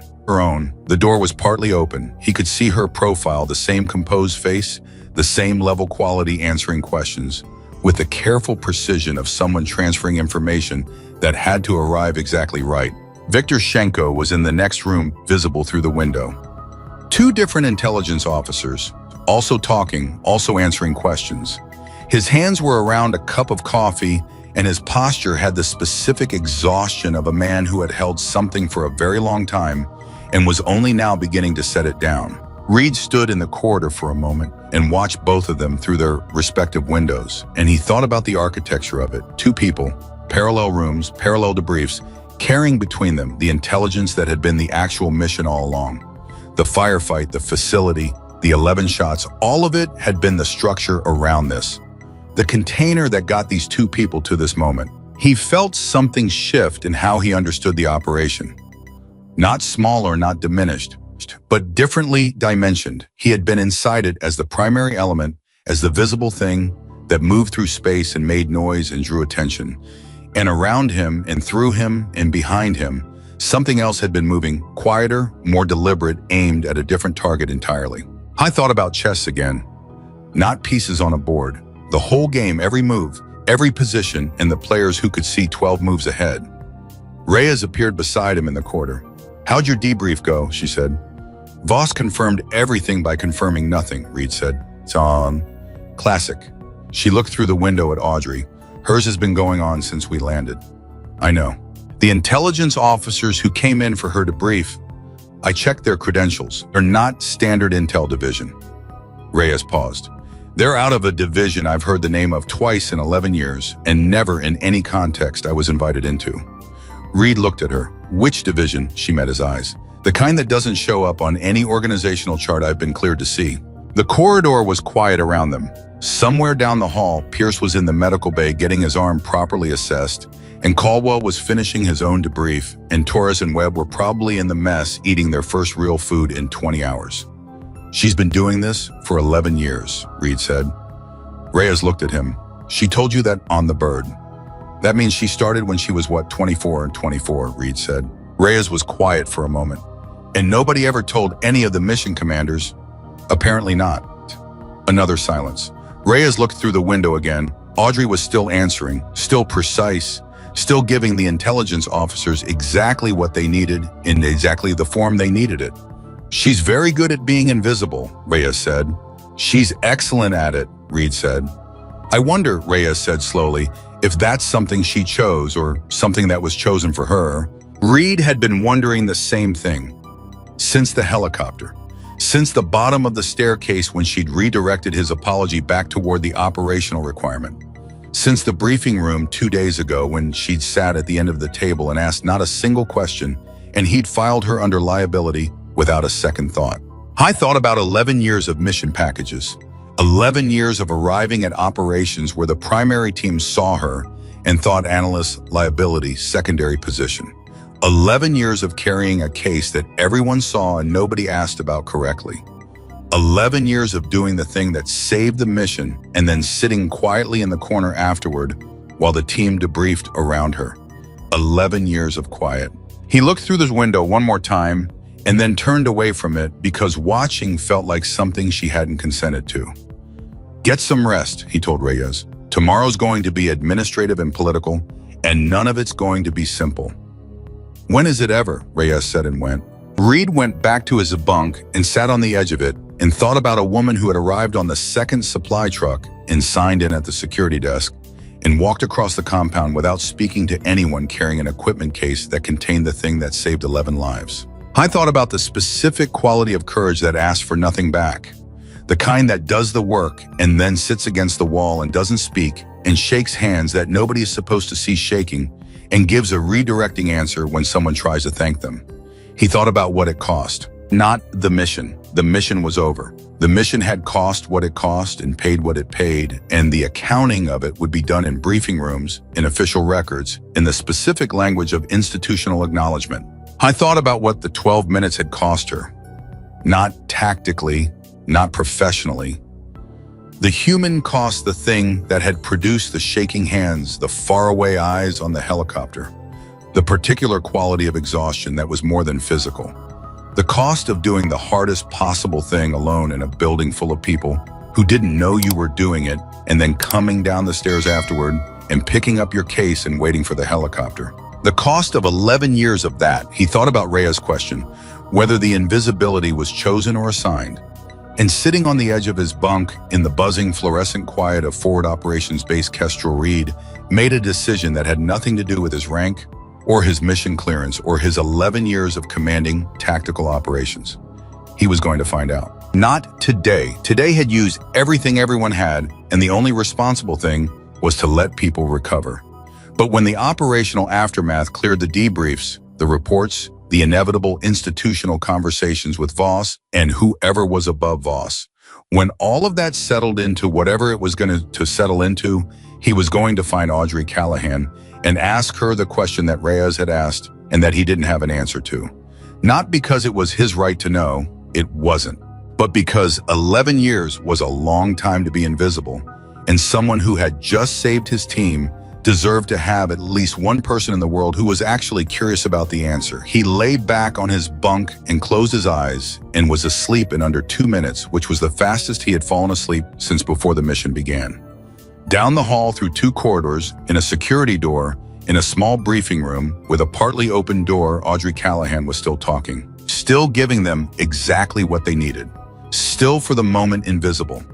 Reed slept 4 hours. He woke at us to 3:40 with the particular clarity that comes after combat, sleep not rested exactly but reset.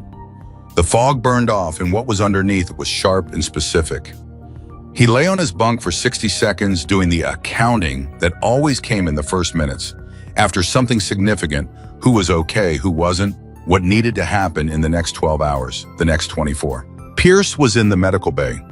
The arm had required 3 hours of surgical work. The graze had caught a tendon, which the field rep had managed but not solved.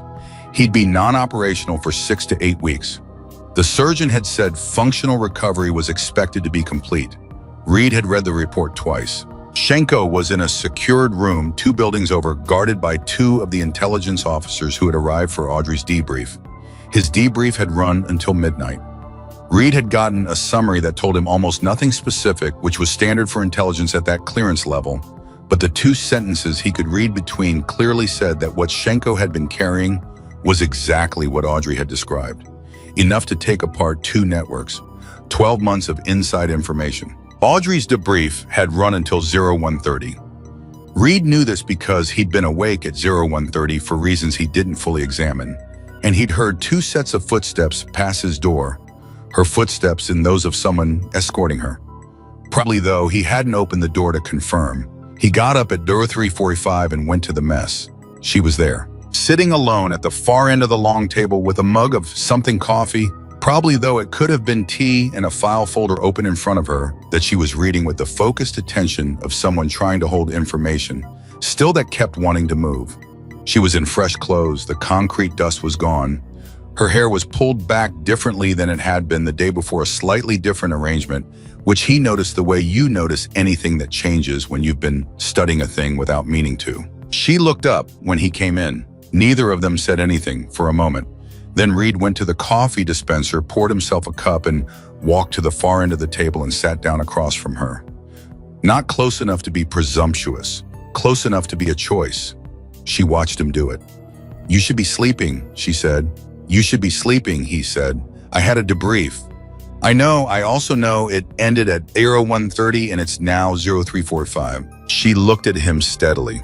"Are you tracking my schedule, Captain?" "Mason," he said, "and I'm a light sleeper. Occupational hazard." Something moved across her face, not quite a smile, but adjacent to one. She looked back at the file in front of her, made a small notation in the margin, and then closed it. What do you want to know? She said. He appreciated that she went straight to it. No performance of not knowing what he was there for. No social maneuvering.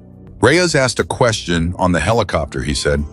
She asked whether the invisibility was something you chose or something that was chosen for you. I heard her ask it, Audrey said. You were both loud enough.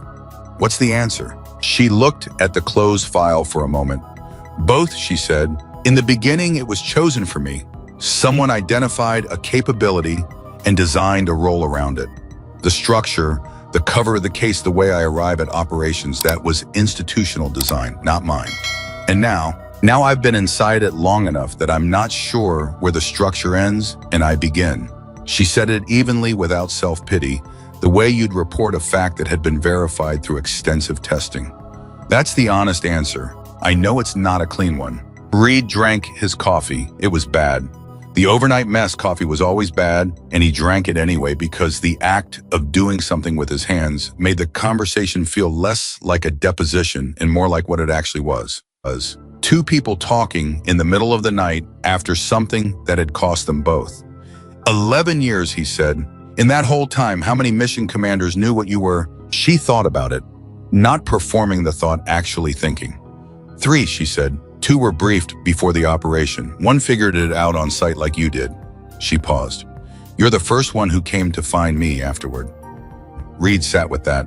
3 out of 11 years. He tried to calculate the number of operations that 11 years in that role would produce 30-50 more if the tempo was high, and arrived at the picture of a woman moving through dozens of operations, carrying a case, being categorized as support staff, being positioned away from contact, and then doing the thing that saved the mission, and then sitting against the wall, or sitting in the corner of a helicopter, or sitting at 0345 in a mess hall reading a file because sleeping felt too far away to reach. Does it bother you, he said, when they don't come to find you afterward?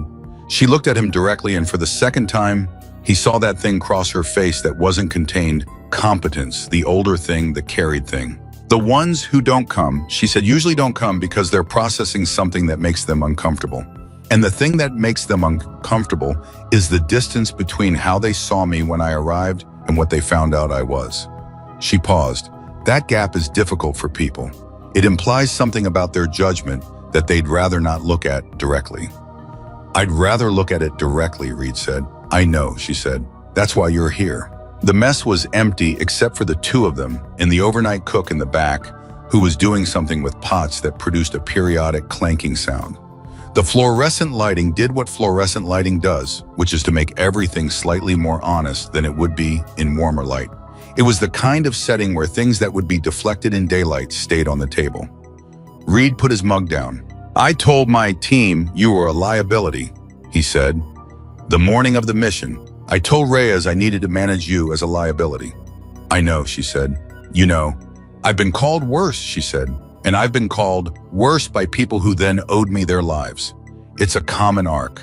He felt that land. Not harshly, she said it without an edge, but it landed. Does the arc get old? He said. She was quiet for a moment. Yes, she said. Just that. Just one word, and it carried enough in it that she didn't need to say anything more. He nodded. He understood what was in it. Not fully, he couldn't fully understand something he hadn't lived, but enough. The specific fatigue of proving yourself in the same way to person after person, operation after operation, and knowing that the proof was the price of admission and it was going to be charged every single time. I was about to say something else when the door to the mess opened. Major Voss walked in. He saw them immediately. There wasn't much to see at 0345 in an otherwise empty room, and his face did a quick calculation that Reed watched happen in real time. He walked to the coffee dispenser, poured himself a cup, and then walked to the far end of the table and stood rather than sitting, which was a specific choice. Captain Reed, Voss said. Then Callahan. Major, Audrey said. Her voice had shifted, not unfriendly, but more formal. The shift of someone putting a layer back in place. I wanted to find you both before the morning brief, Voss said. He was looking at Reed when he said it, which Reed noted. There are some developments from the overnight intelligence processing. Schenko's information, Reed said. Partly, and partly something else. Voss set his coffee down. The 2 networks that Schenko's intelligence identifies, one of them has a domestic operational presence. 3 cells currently active. The intelligence officers are moving to coordinate interdiction within the next 72 hours. Good, Reed said. The second network is more complex. Voss paused. Black Meridian is not as neutralized as we'd hoped from last night's operation. They had a contingency structure that wasn't in our intelligence picture.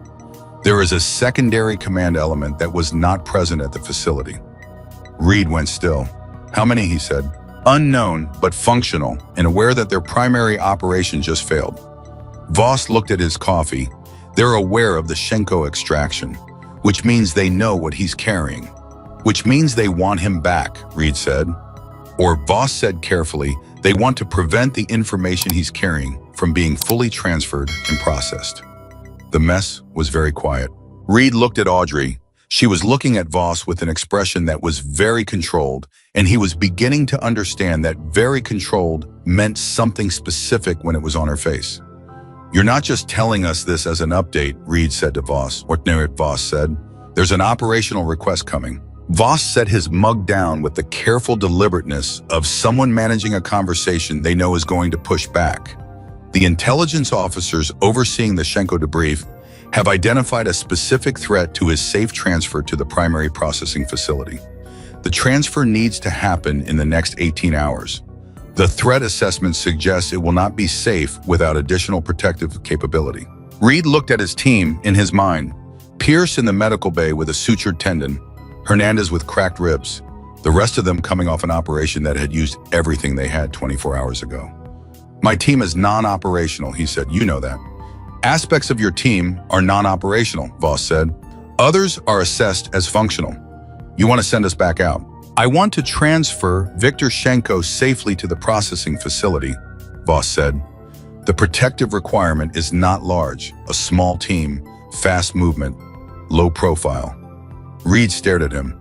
We had a 30% casualty rate on the last operation, against an enemy who had complete foreknowledge of our plan. This is a different operation. How is it different? Voss paused. Because this time, he said, looking briefly at Audrey, the protective element will be fully briefed on all assets. The silence that followed was the longest of the morning. Reed looked at Audrey. She was still looking at Voss, and whatever she was thinking was happening behind a face that had gone completely still. Callahan, Reed said, quietly. Not a question. She turned to look at him. And something passed between them in that look. Something that didn't require words because it was built from everything the last 24 hours had already said. The 12 minutes, the staircase, the helicopter, the 0345 mess hall, the question about invisibility, and the answer that had been both. It's my call, she said. The operation, the transfer, the risks, those are institutional decisions. Whether I go is mine. She said it to Reed, not to Voss. Reed understood immediately that she was establishing something, drawing a boundary around the one piece of this that belonged to her in front of Voss with Reed as the witness. 11 years of having decisions made for her, of operating within structures designed by other people. And this specific thing was hers. He nodded. She looked at Voss. Give me the full transfer brief, she said. Every piece of it.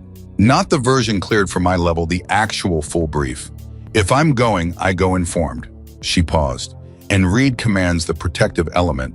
That's non-negotiable. Voss looked at like he wanted to negotiate it anyway.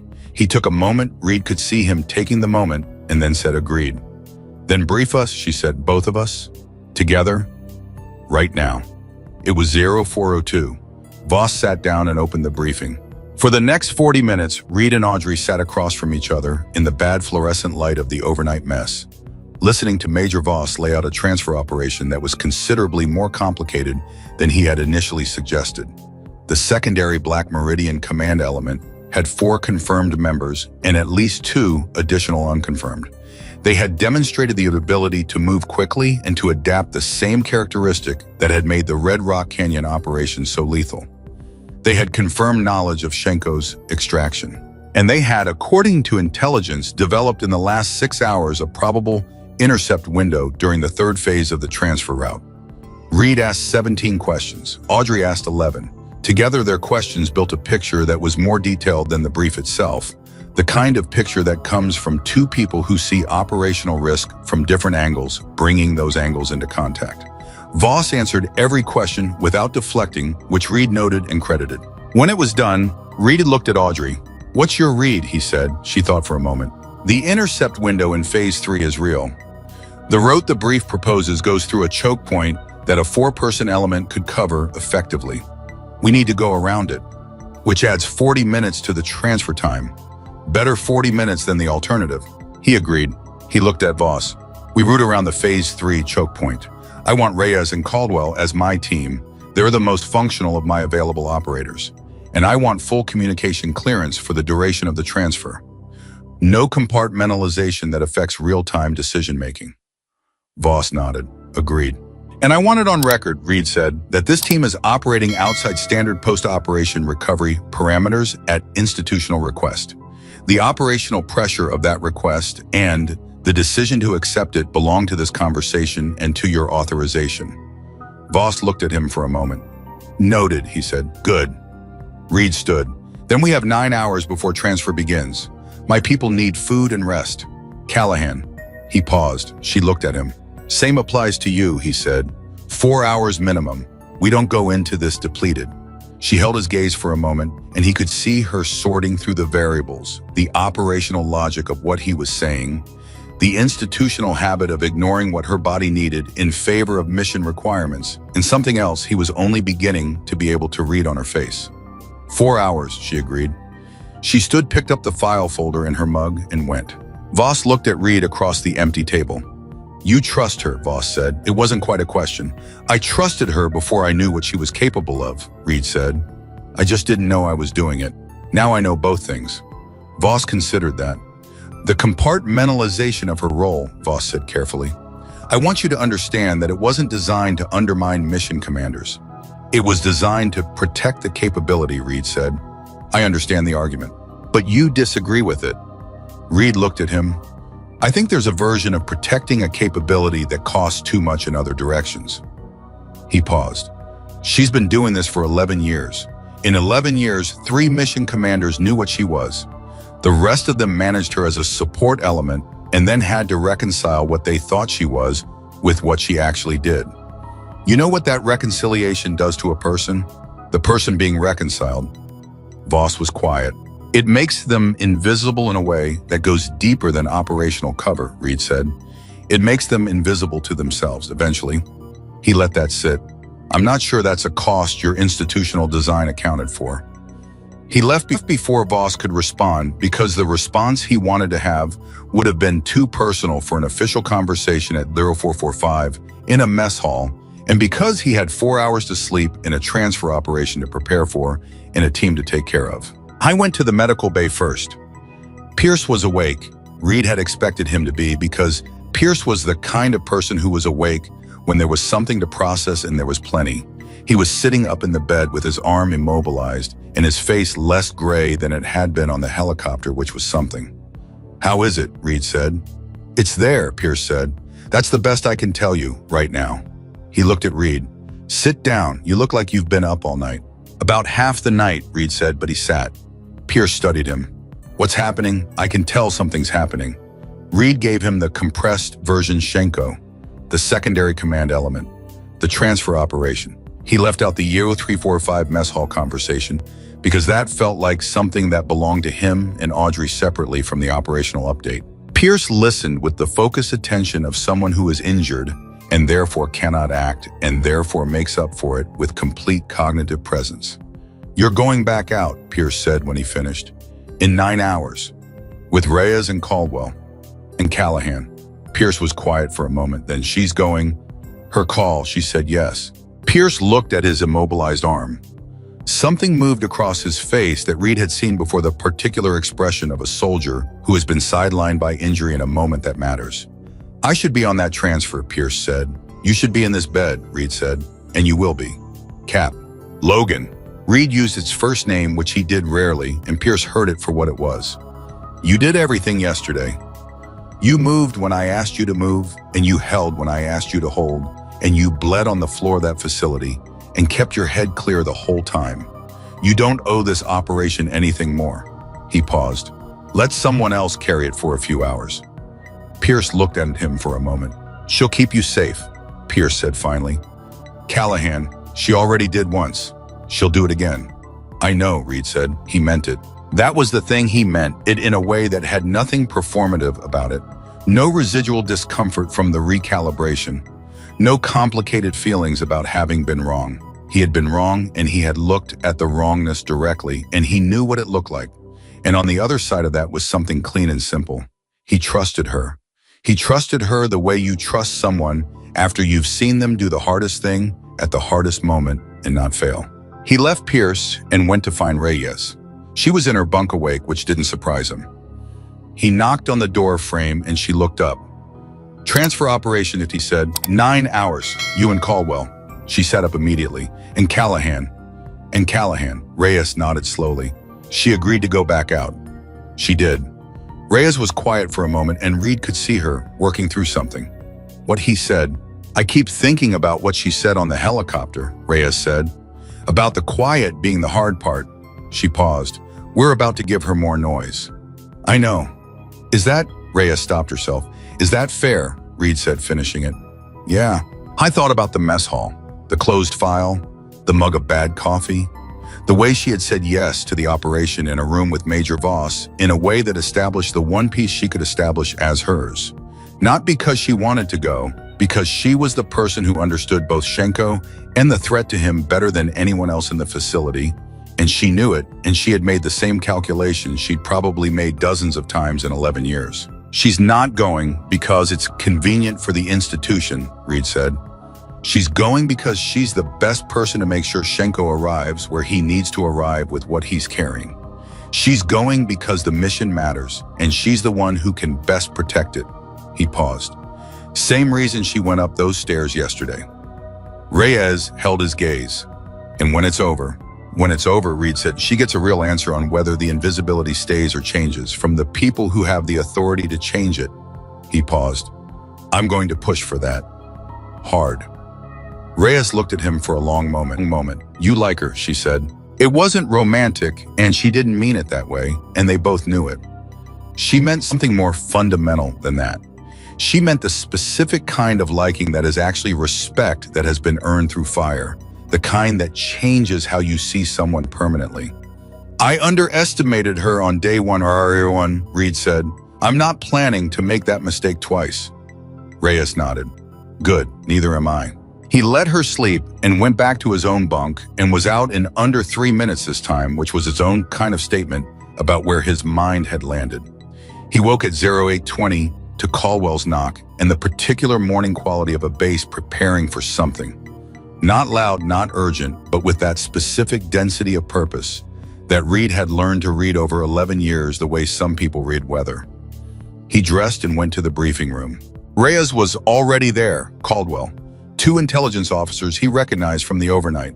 Victor Schenko, who looked marginally better rested than he had on the helicopter and was sitting with the stillness of a man who had already processed the danger he was in and reached some kind of equilibrium with it. And Audrey. She was at the far end of the table with the equipment case beside her chair. She had slept. He could see it in the quality of her focus, sharper than the lower 345 version, more present, the far awake quality, completely gone. She was reading a map laid out on the table in front of her with a pen in her hand, and when Reed came in, she looked up and gave him a brief nod that contained everything practical about the situation. Ready, focused, let's work. He nodded back the same way. He sat down and looked at his team. Reyes, Caldwell, Audrey, and the man they were going to move through a threat window in 18 hours. All right, he said, let's go through it. They went through it. Every element of the transfer route, every contingency, the Phase 3 reroute around the choke point, communication protocols, medical contingencies for Schenko, who was not a combatant and would need management different from an operator if contact was made. The probable intercept window, its timing, its terrain, its available approach angles. Audrey had marked 3 things on the map before he arrived.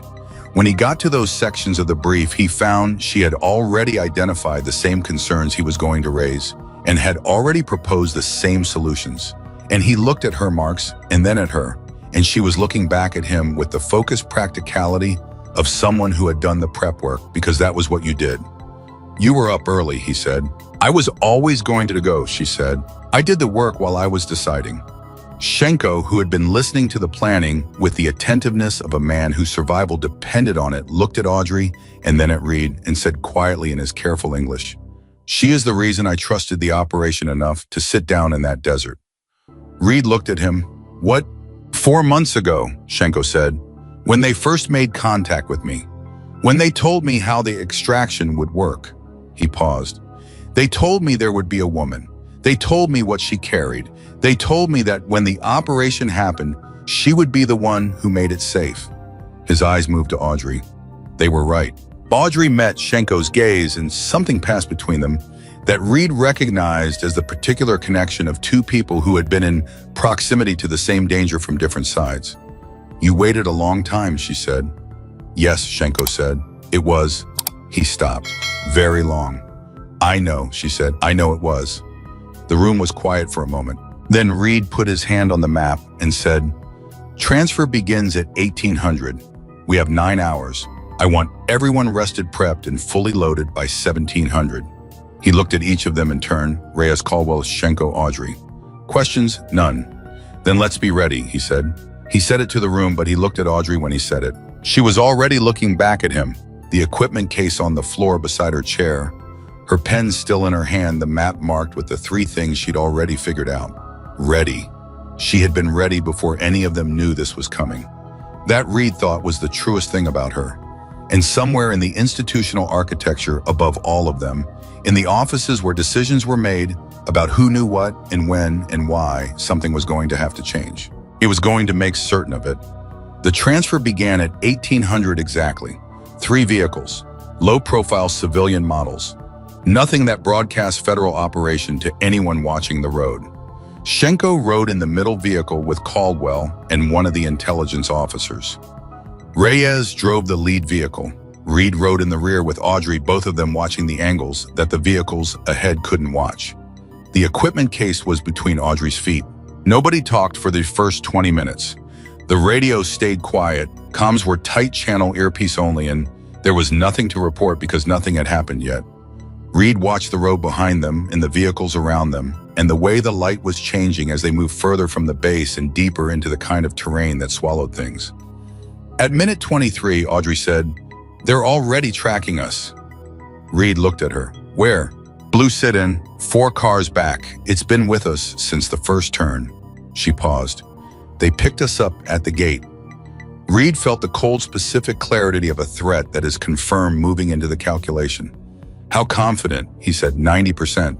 She paused. "The other 10% doesn't matter. Behave as if it's confirmed." He keyed comms.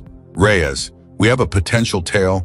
Blue sedan, 4 vehicles back on our 6. Maintain speed. Do not adjust course yet." Reyes, steady as granite. "Copy. I've got a dark SUV that joined at the secondary junction, 11 o'clock position running, parallel. 2 vehicles." Reed did the math fast. A 4-person secondary command element with resources enough to place 2 vehicles on a transfer route within 12 hours of the primary operation failing, that was not improvised.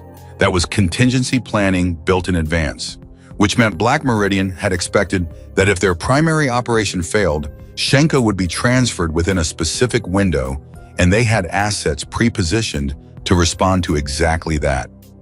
They had been planned for. Again. "Callahan," he said. "I know," she said. "They built a contingency for the contingency. Same architecture as the facility. They anticipated the response and prepared for it." "Who planned this operation originally?" "Their operation, not ours." She was quiet for exactly 2 seconds. "Someone who knows how we think," she said. "Someone with inside knowledge of our response protocols." The weight of that landed in the vehicle, and neither of them spoke for a moment while it settled. Caldwell, Reed said into comms, "Get me a channel to the processing facility. I need to know if anyone there had foreknowledge of our transfer window." "On it," Caldwell said. "Reyes, cap the SUV is accelerating. It's going to be parallel to my vehicle in 40 seconds. Hold course. Do not engage." "Copy." Shenko's voice came over comms. He'd been given a one-way earpiece, receive only, but Caldwell had patched him to the channel so he could hear the situation. He wasn't supposed to transmit. He transmitted anyway. "Captain Reed, the man who planned the facility operation, his name is Drock. Anton Drock. He was not at the facility. He never goes to his own operations." Reed's jaw tightened. And you know this because I moved his equipment for 2 years, Shenko said. I know his methods. He builds in layers. If the first layer fails, the second is already waiting. If the second fails, the third. A pause.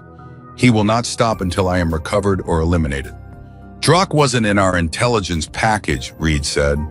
No, Shenko said. He would not be. He is very careful about what appears in intelligence packages, which meant someone was helping him stay careful. Reed looked at Audrey. She was looking at the road behind them with the focused stillness of someone doing extensive calculation behind a still face.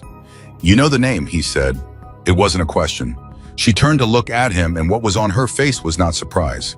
It was the specific expression of someone whose hypothesis has just been confirmed in the worst possible way. Drock is in our files, she said. Deep files. He's been a theoretical attribution on 3 operations over 4 years. We've never been able to confirm his role directly because he operates through cutouts and he never touches an operation personally. She paused. Until apparently now. He's personal about Shenko, Reed said. Shenko has 12 months of inside information, Audrey said. Drock's name is almost certainly in it. Once Shenko finishes transferring everything he knows, Drock becomes identifiable, pursuable, prosecutable. She met Reed's eyes. He's not just trying to recover an asset, he's trying to survive. The blue sedan accelerated. Reyes' SUV is matching my speed. They're holding position. They're waiting for something, Audrey said. A third element. They want all 3 vehicles covered before they move. Reed looked at the road ahead. The Phase 3 reroute they'd planned, the deviation around the choke point, was 6 minutes away.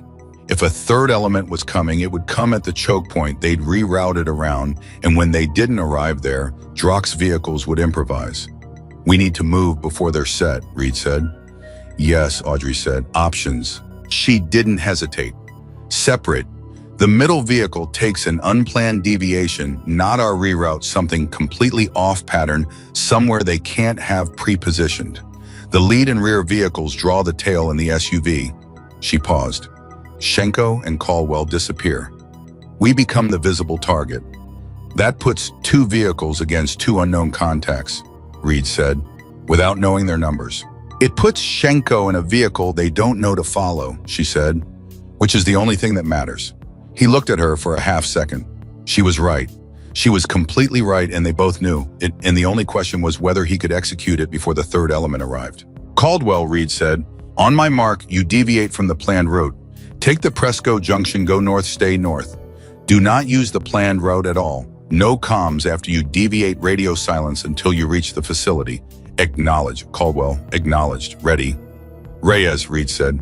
You and I hold our routes. Keep them occupied. Can you manage the SUV? Reyes, I can manage the SUV. Don't take unnecessary contact. Evade first, engage only if forced. Reyes, copy. Audrey, he said. She was already checking the case. Don't, he said. She looked at him. We evade first, he said. That case stays closed unless there is no other option. She looked at him for a moment with an expression he hadn't seen on her before. Something that was partly resistance and partly something softer, which was the recognition that someone was trying to protect her from the cost of using what was in the case, and that she was not entirely sure how to receive that. Understood, as she said. Mark, Reed said into comms. Caldwell, go. The middle vehicle's brake lights flashed once, and then it turned hard right at the next intersection and was gone, and Reed watched the blue sedan in the mirror and the dark SUV in his peripheral and made the count 1 second, 2 seconds, 3 before either of them responded. 3 seconds was an eternity of hesitation. It confirmed what he needed to know. They weren't expecting a split. They had planned for a consolidated convoy, and a split broke their decision loop. The blue sedan accelerated toward the turn Caldwell had taken. They're splitting too, Reed said. Reyes' SUV is on me, moving aggressive. Stay ahead of them. Don't let them get parallel. The next 6 minutes were the kind that Reed had experienced enough times to know how they would feel, compressed and enormous. Simultaneously, every second both faster and slower than it had any right to be. Reyes had the SUV behind her and was managing it with the specific skill of someone who understood that the purpose of the lead vehicle was to occupy attention, not win a pursuit. She didn't try to lose them. She made herself interesting enough to chase and difficult enough to close. Reed had the blue sedan, which had apparently decided after its moment of indecision that the rear vehicle was the better target, maybe because of who they knew was in it. "They know this vehicle has you," Reed said. Audrey watching the mirror, probably. Drock's intelligence on the extraction likely included the personnel roster. "They want you because of what you know," Reed said. It wasn't a question, but she answered it anyway. "I've spent 11 years accumulating information about operations Drock was connected to," she said. "If Shenko is dangerous to him, I'm an equal threat. Why didn't you tell me that before we left the base?" "Because it would have changed how you planned the transfer," she said, and the plan was correct as designed. He stared at her for a moment. This woman he had decided to trust completely, who was still making unilateral decisions about what information to give him, and doing it for operational reasons that he could not actually argue with. And it was the most maddening and most clarifying thing he had experienced in 11 years of working with people. "Callahan," he said. "Mason," she said. "After this is over," he said, "we are having a very long conversation about information sharing." Something crossed her face that was unmistakably the closest thing to a full smile he had seen on her, just for a moment. There and then gone, replaced by focus as the blue sedan closed to 3 car lengths. "After this is over," she said, "I'll tell you whatever you want to know." Reyes's voice came over comms, tight and controlled. "I've got a problem. SUV is not alone. Second vehicle just joined from a side street. I've got 2 on me now." Third element, it had arrived. "Can you hold?" Reed said, a pause, Reyes's version of a very long pause, which meant she was doing rapid physical calculation. "I can hold," she said, "but not indefinitely." Reed looked at the sedan behind them now, 2 car lengths back and closing. He looked at Audrey. She was looking back at him, not at the sedan, and he understood that she was watching him the way she had watched the firefight in the facility, looking for patterns, timing geometry. "They're going to try to force us over," she said. 3 car lengths is positioning, 2 car lengths is threat, 1 car length is contact. "What do we do at 1 car length?" he said. "We don't let them get to 1 car length," she said. She turned forward and looked at the road ahead and said, "Right turn in 400 feet. There's a construction area. There's been an active project on that block for 3 months. Narrow passage barriers, 1 lane of traffic. A vehicle trying to force contact loses its ability to maneuver." "You memorized the construction schedule," Reed said. "I memorized everything," she said simply. 400 feet. He made the turn, the sedan followed. And exactly as she had said, the construction barriers, the narrowed lane, the single-file passage that required both vehicles to move through in sequence, it stripped the sedan of every aggressive positioning advantage it had built up over the last 6 minutes. They were single-file. The sedan was behind him. The sedan's driver knew it too, because Reed could see in the mirror the vehicle slowing, the calculation happening, the recognition that the geography had changed against them. "They're on comms," Audrey said, "calling it into the other element." "How do you know?" "Because they just slowed down when they had an opportunity to close," she said. "They're not acting alone anymore. They're asking for direction. Reyes, my 2 vehicles just backed off, not retreating, holding, waiting for something." Reed looked at Audrey. "They're coordinating. They're redirecting," she said. "All resources toward 1 target." She paused. "Shenko. They've calculated that they can't take this vehicle and they're abandoning the pursuit. They're going after Caldwell." Reed was on comm before she finished the sentence. "Caldwell, report position." Silence. Radio silence as instructed, as Reed had told him. "Caldwell," Reed said again harder. Silence. The silence lasted 4 seconds, which was 3 seconds too long. "Then we've got company," Caldwell said, and his voice had the specific quality of someone who is maintaining calm over something that wants to be panic. Blue vehicle came out of a side road. "We're being pushed toward a dead end." Reed looked at the road ahead. He did the distance calculation. Caldwell's deviation route had taken him north, which meant he was now significantly separated from their position. "Hold your course if you can," Reed said. "We are moving to you." He looked at the driver, who was one of the intelligence officers and who met his eyes in the rearview mirror with the focused attention of someone who understood the instruction before it was given. "North," Reed said. "Fast." The vehicle accelerated. "Reyes, copy, following your lead." They ran north through the city with a focused urgency that doesn't require conversation. Every person in both vehicles knowing exactly what was at stake and exactly what they were driving toward and exactly what it would mean if they were too slow. Audrey had the case in her lap. She had not opened it. Reed watched her hands on it, not opening, not putting it down, just holding it, managing the operational tension of knowing what was inside and when it might be needed, and making the decision not to reach for it yet, with the same deliberateness that she made every other decision. Caldwell, they've got us stopped. Dead end as expected. Vehicle is blocking the exit. 2 individuals on foot approaching. Armed, Reed said. Confirmed. Shenko, Reed said. Caldwell. He's a pause. He's calm, remarkably calm. Shenko's voice quiet and steady. I have been waiting for this for a long time. Not specifically this, but this, a pause. I am not afraid. Reed heard something in those words that hit him in a place he wasn't expecting. The specific courage of a civilian who had carried something alone for 4 months through the interior of an organization that would have killed him for it, who had sat down in the desert because there was nothing left to do but sit, who was now in a stopped vehicle with 2 armed men approaching and was not afraid. Audrey heard it too. He could tell because of what happened on her face. Something opened briefly, something that was moved, genuinely moved by the specific quality of what Shenko had just said. 2 minutes, Reed told Caldwell. We are 2 minutes from your position. Copy, Caldwell said. We'll be here. They were there in 90 seconds. Reed was out of the vehicle before it fully stopped.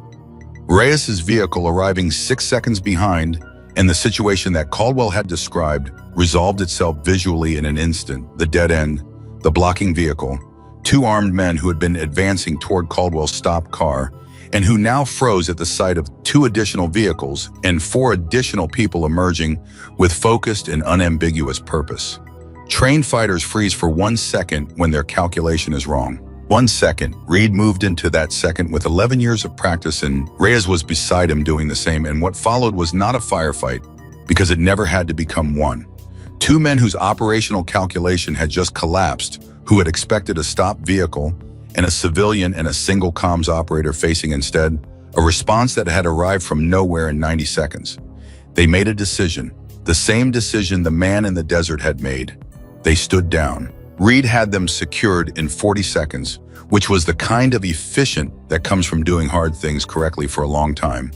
And he turned from them to find Caldwell standing outside his vehicle, looking at Reed with an expression that was pure relief. And beside Caldwell, Victor Shenko standing in the evening air with his hands folded in front of him and his gray beard and his 4 months of intelligence, looking at Reed the same way he had looked at Audrey on the helicopter. Just grateful, profoundly, simply, completely grateful. Audrey came up beside Reed. Shenko looked at her and said in Russian first and then in English, as if he wanted to make certain she understood both. You came. I said I would, she said. 4 months ago, he said, when they first contacted me. The person they sent the message, they sent it said that when the time came, there would be someone who would make it safe. He looked at her. It was you who sent that message. Reed looked at Audrey. She was looking at Shenko. It was me, she said. 4 months, Shenko said. I held it for 4 months because of that message. Because of you. He paused. I needed to know it was a person, not an institution, a person. Reed understood, then not partially, not in the way he had been understanding things in pieces over the past 24 hours, but completely. The full architecture of what Audrey had been doing, not just in 12 minutes in a mining facility, and not just in a transfer operation through an evening city, but for 4 months before any of them knew this operation existed. She had been the reason Shenko held on. She had sent a message to a man inside a lethal organization and told him to trust her. And she had done it months before she arrived at Forward Operations Base Kestrel in the 2nd supply truck, before she signed in at the security desk, before she sat at the end of the briefing table and asked not a single question. She had been running this operation before Reed had a mission package. I thought about Major Voss saying she's an asset. He thought about his own dismissal secondary position, liability away from contact. He thought about 11 years and 3 commanders who knew and dozens who didn't, and the question of whether the invisibility was chosen or assigned. He thought about her hands shaking against the north wall. He looked at her now and she was not shaking. She was standing in the early dark with Victor Shenko and looking at something that was the end of something that had cost her considerably, and her face had the quality of a thing completing itself. Not triumphant, she didn't do triumphant, but present, fully, completely present in a way that he realized he had not seen from her until this moment. All the other moments, the facility, the helicopter, the mess hall, the briefing room, she had been present operationally, meaning she was there in every way the mission required. But some part of her had always been in the next calculation, the next contingency, the next thing that needed managing. Right now, there was nothing to manage, and she was just standing there. Reyes came up beside Reed and looked at the same thing he was looking at. "She did it," Reyes said quietly. "She did the whole thing," Reed said, "from the beginning, all of it." "Does she know you know that?" He thought about the mess hall, the conversation about invisibility, the promise of a long conversation about information sharing. The shadow of a smile when he said, "After this is over." "She will," he said. They transferred Shenko to a federal vehicle that arrived 12 minutes later, official and marked and accompanied by 4 agents who had been redirected from the processing facility when the comms situation had clarified. Caldwell rode with them for the final leg his expertise needed for the last phase of the transfer documentation. Reed watched the vehicle pull away and stood in the early dark and breathed. Reyes was beside him. Audrey was 10 feet to his left. The 2 Black Meridian members who had been secured were in Reyes's vehicle, bound and monitored to be transferred to federal custody within the hour. The blue sedan from earlier in the pursuit had not reappeared, which meant Drock's contingency had been fully spent. All 3 elements deployed, all 3 neutralized or scattered. It was over. Reed walked to where Audrey was standing. She heard him coming and turned, and they stood facing each other in the kind of quiet that follows something enormous, the kind that doesn't need to be filled. 4 months, he said. 4 months, she confirmed. You reached Shenko 4 months ago, and you've been running him since. Running the relationship, she said carefully. The contact, the trust building, the intelligence transfer protocols. Yes. And then you walked into my briefing and sat at the end of the table, Reed said, and let you tell me to stay in the secondary position, she said. He held her gaze. I'm sorry for that. I said it in the facility and I mean it more now. I know you do, she said. I'm going to push Voss, he said, and whoever is above Voss, the compartmentalization of your role, the way it's structured, so that mission commanders don't know. I'm going to make the argument that it's wrong, not just operationally, personally. He paused. I can't promise it changes anything, but I'm going to make the argument. She looked at him for a moment. Why, she said, not skeptical, genuinely asking. I thought about how to answer that. He thought about the specific thing Reyes had identified in the mess hall when she said she was worried about Audrey not knowing how to ask for what she needed. He thought about 11 years and 3 commanders and the quiet being the hard part. Because you're very good at being invisible, he said. And I think some part of you has been invisible for so long that you're not sure anymore what it would feel like to be seen. He paused. And because you came back out for this transfer when you didn't have to, and you did it because the mission mattered and Shenko mattered, and that kind of person deserves to have someone in their corner who isn't just using the capability. Audrey was quiet for a long moment, the kind of quiet that isn't empty. She looked at him and he saw something move through her face that was not the contained competence and not the faraway exhaustion and not the shadow of a smile. Something older than all of those and more fundamental and considerably more difficult to look at directly. Okay, she said, just that, one word, but the way she said it, like something that had been held against a wall for a long time, had just decided it was all right to stand on its own. 6 weeks later, Mason Reed sat in a conference room on the 4th floor of a federal building in Washington and made his argument. Not to Voss, above Voss, to the people whose names were on the decisions that had structured Audrey's role for 11 years. The people who had decided that mission commanders didn't need to know that the compartmentalization served the capability that the cost of invisibility was acceptable in the architecture of classified operations. I was calm. He was precise.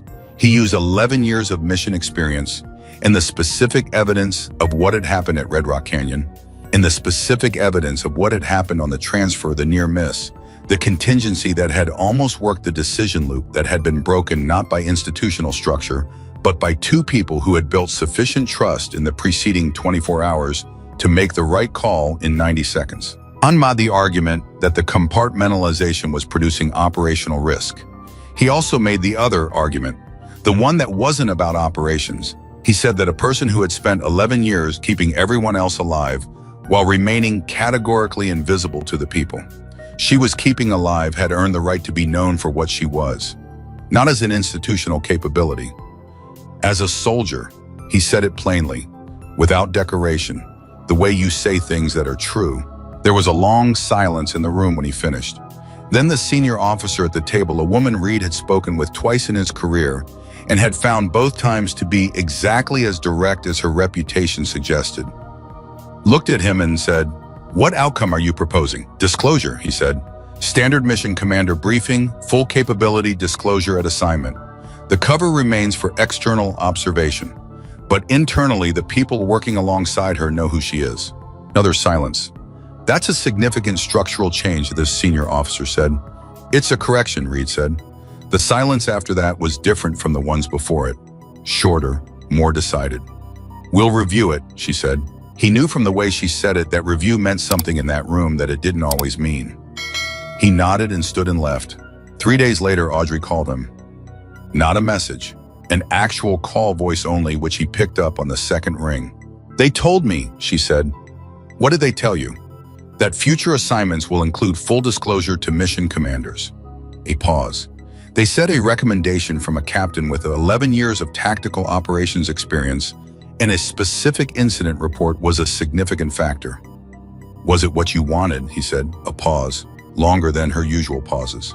"I didn't know I wanted it until someone argued for it," she said, which I think says something about what 11 years of a particular structure does to your ability to know what you want.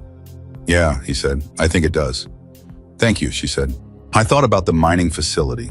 He thought about the staircase and the bottom of it and the case in her hand and the shadow of a smile when he said, "Don't miss."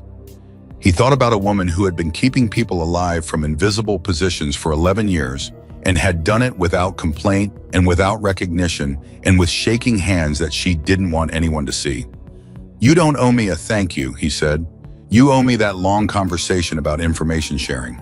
And this time clear over the phone, unmistakable," she laughed. A real one, not a shadow of a smile, not the contained professional courtesy she deployed instead of warmth. An actual genuine laugh, short and unguarded, the kind that happens when your defenses are down and something is genuinely funny in the specific way that things are only funny when you're also a little overwhelmed. He held on to it. Not because he was being sentimental about it, he wasn't built for sentimental, but because that laugh was the sound of something that had been invisible for a very long time, deciding to be seen, and some sounds are worth carrying forward into everything that comes after. Logan Pierce was fully operational in 7 weeks, which was 1 week ahead of the surgeon's projection because Pierce was constitutionally incapable of being ahead of nothing. He called Reed from physical therapy on a Tuesday and said simply, "I heard what you did in Washington." And Reed said, "Don't make it a thing." And Pierce said, "It's a thing, Cap." And that was the end of that conversation. Diana Reyes, in the official after-action report she submitted for the Red Rock Canyon operation, in the subsequent transfer, wrote in the summary section, in the careful official language of military documentation, that the operation's success was due to exceptional coordination between all team members and specifically credited the intelligence specialists attached to the unit for capabilities that exceeded the parameters of the original mission brief and proved decisive at multiple critical junctures. It was the most bureaucratic possible way to say what she actually meant. What she actually meant was that the woman they underestimated saved everyone. What she actually meant was that quiet competence is not less than loud authority. It is in the moments that matter most, considerably more. Viktor Shenko's intelligence, fully transferred in process, produced the interdiction of 2 active Black Meridian networks and the identification of 4 previously unknown financial routes. Anton Drak was formally identified, named, and became the subject of an international warrant within 60 days. He was not a ghost anymore. Shenko's 4 months of patience had made certain of that. The last Reed heard of Viktor Shenko, he was living under a new name in a city he had chosen himself, working a job that involved no weapons and no classified anything, and sleeping through the night for the first time in years. Reed thought that was exactly right. Some people carry things for as long as they need to be carried, and when someone finally comes to take the weight they deserve, to set it down completely. And Audrey Callahan. 6 months after Red Rock Canyon, she took a new assignment. Reed knew because she told him, which was itself the thing. The proof that something had changed, not the assignment, the telling, the fact that she called and said, "I've got something new coming, and I wanted you to know," which was the kind of sentence that requires a person to believe that someone else cares about the information. She was still carrying the case. She would probably always carry the case because the case and the capability inside it were hers, had been hers since she was 24 years old, and no structural change in disclosure protocol was going to change what she was or what she was good at. The quiet, the positioning, the calculation that moved faster than anyone around her could track. The 11 shots out of 12 engagements. The 12 minutes. But now the mission commanders knew. Now they knew what they were working with before they spent 2 days categorizing her as a liability and then had to rebuild their entire understanding of the operation in real time. Now when she arrived, set down the case and sat at the end of the briefing table, the person running the briefing knew to look at her differently. Not the same way they looked at their weapons specialists or their comms operators or their team leaders. The way you look at the person who is going to make the difference. The way you look at someone you trust. Mason Reed thought about that on the morning he received her call about the new assignment. He thought about the supply truck and the security desk and the briefing table and the secondary position he had put her in while not knowing a single true thing about who she was. He thought about the 12 minutes that had changed everything. Not just the operation. Not just his understanding of a classified capability. His understanding of what courage looked like when it didn't announce itself. What competence looked like when it had nothing to prove. What strength looked like when it came quietly into a room and sat at the end of the table and waited.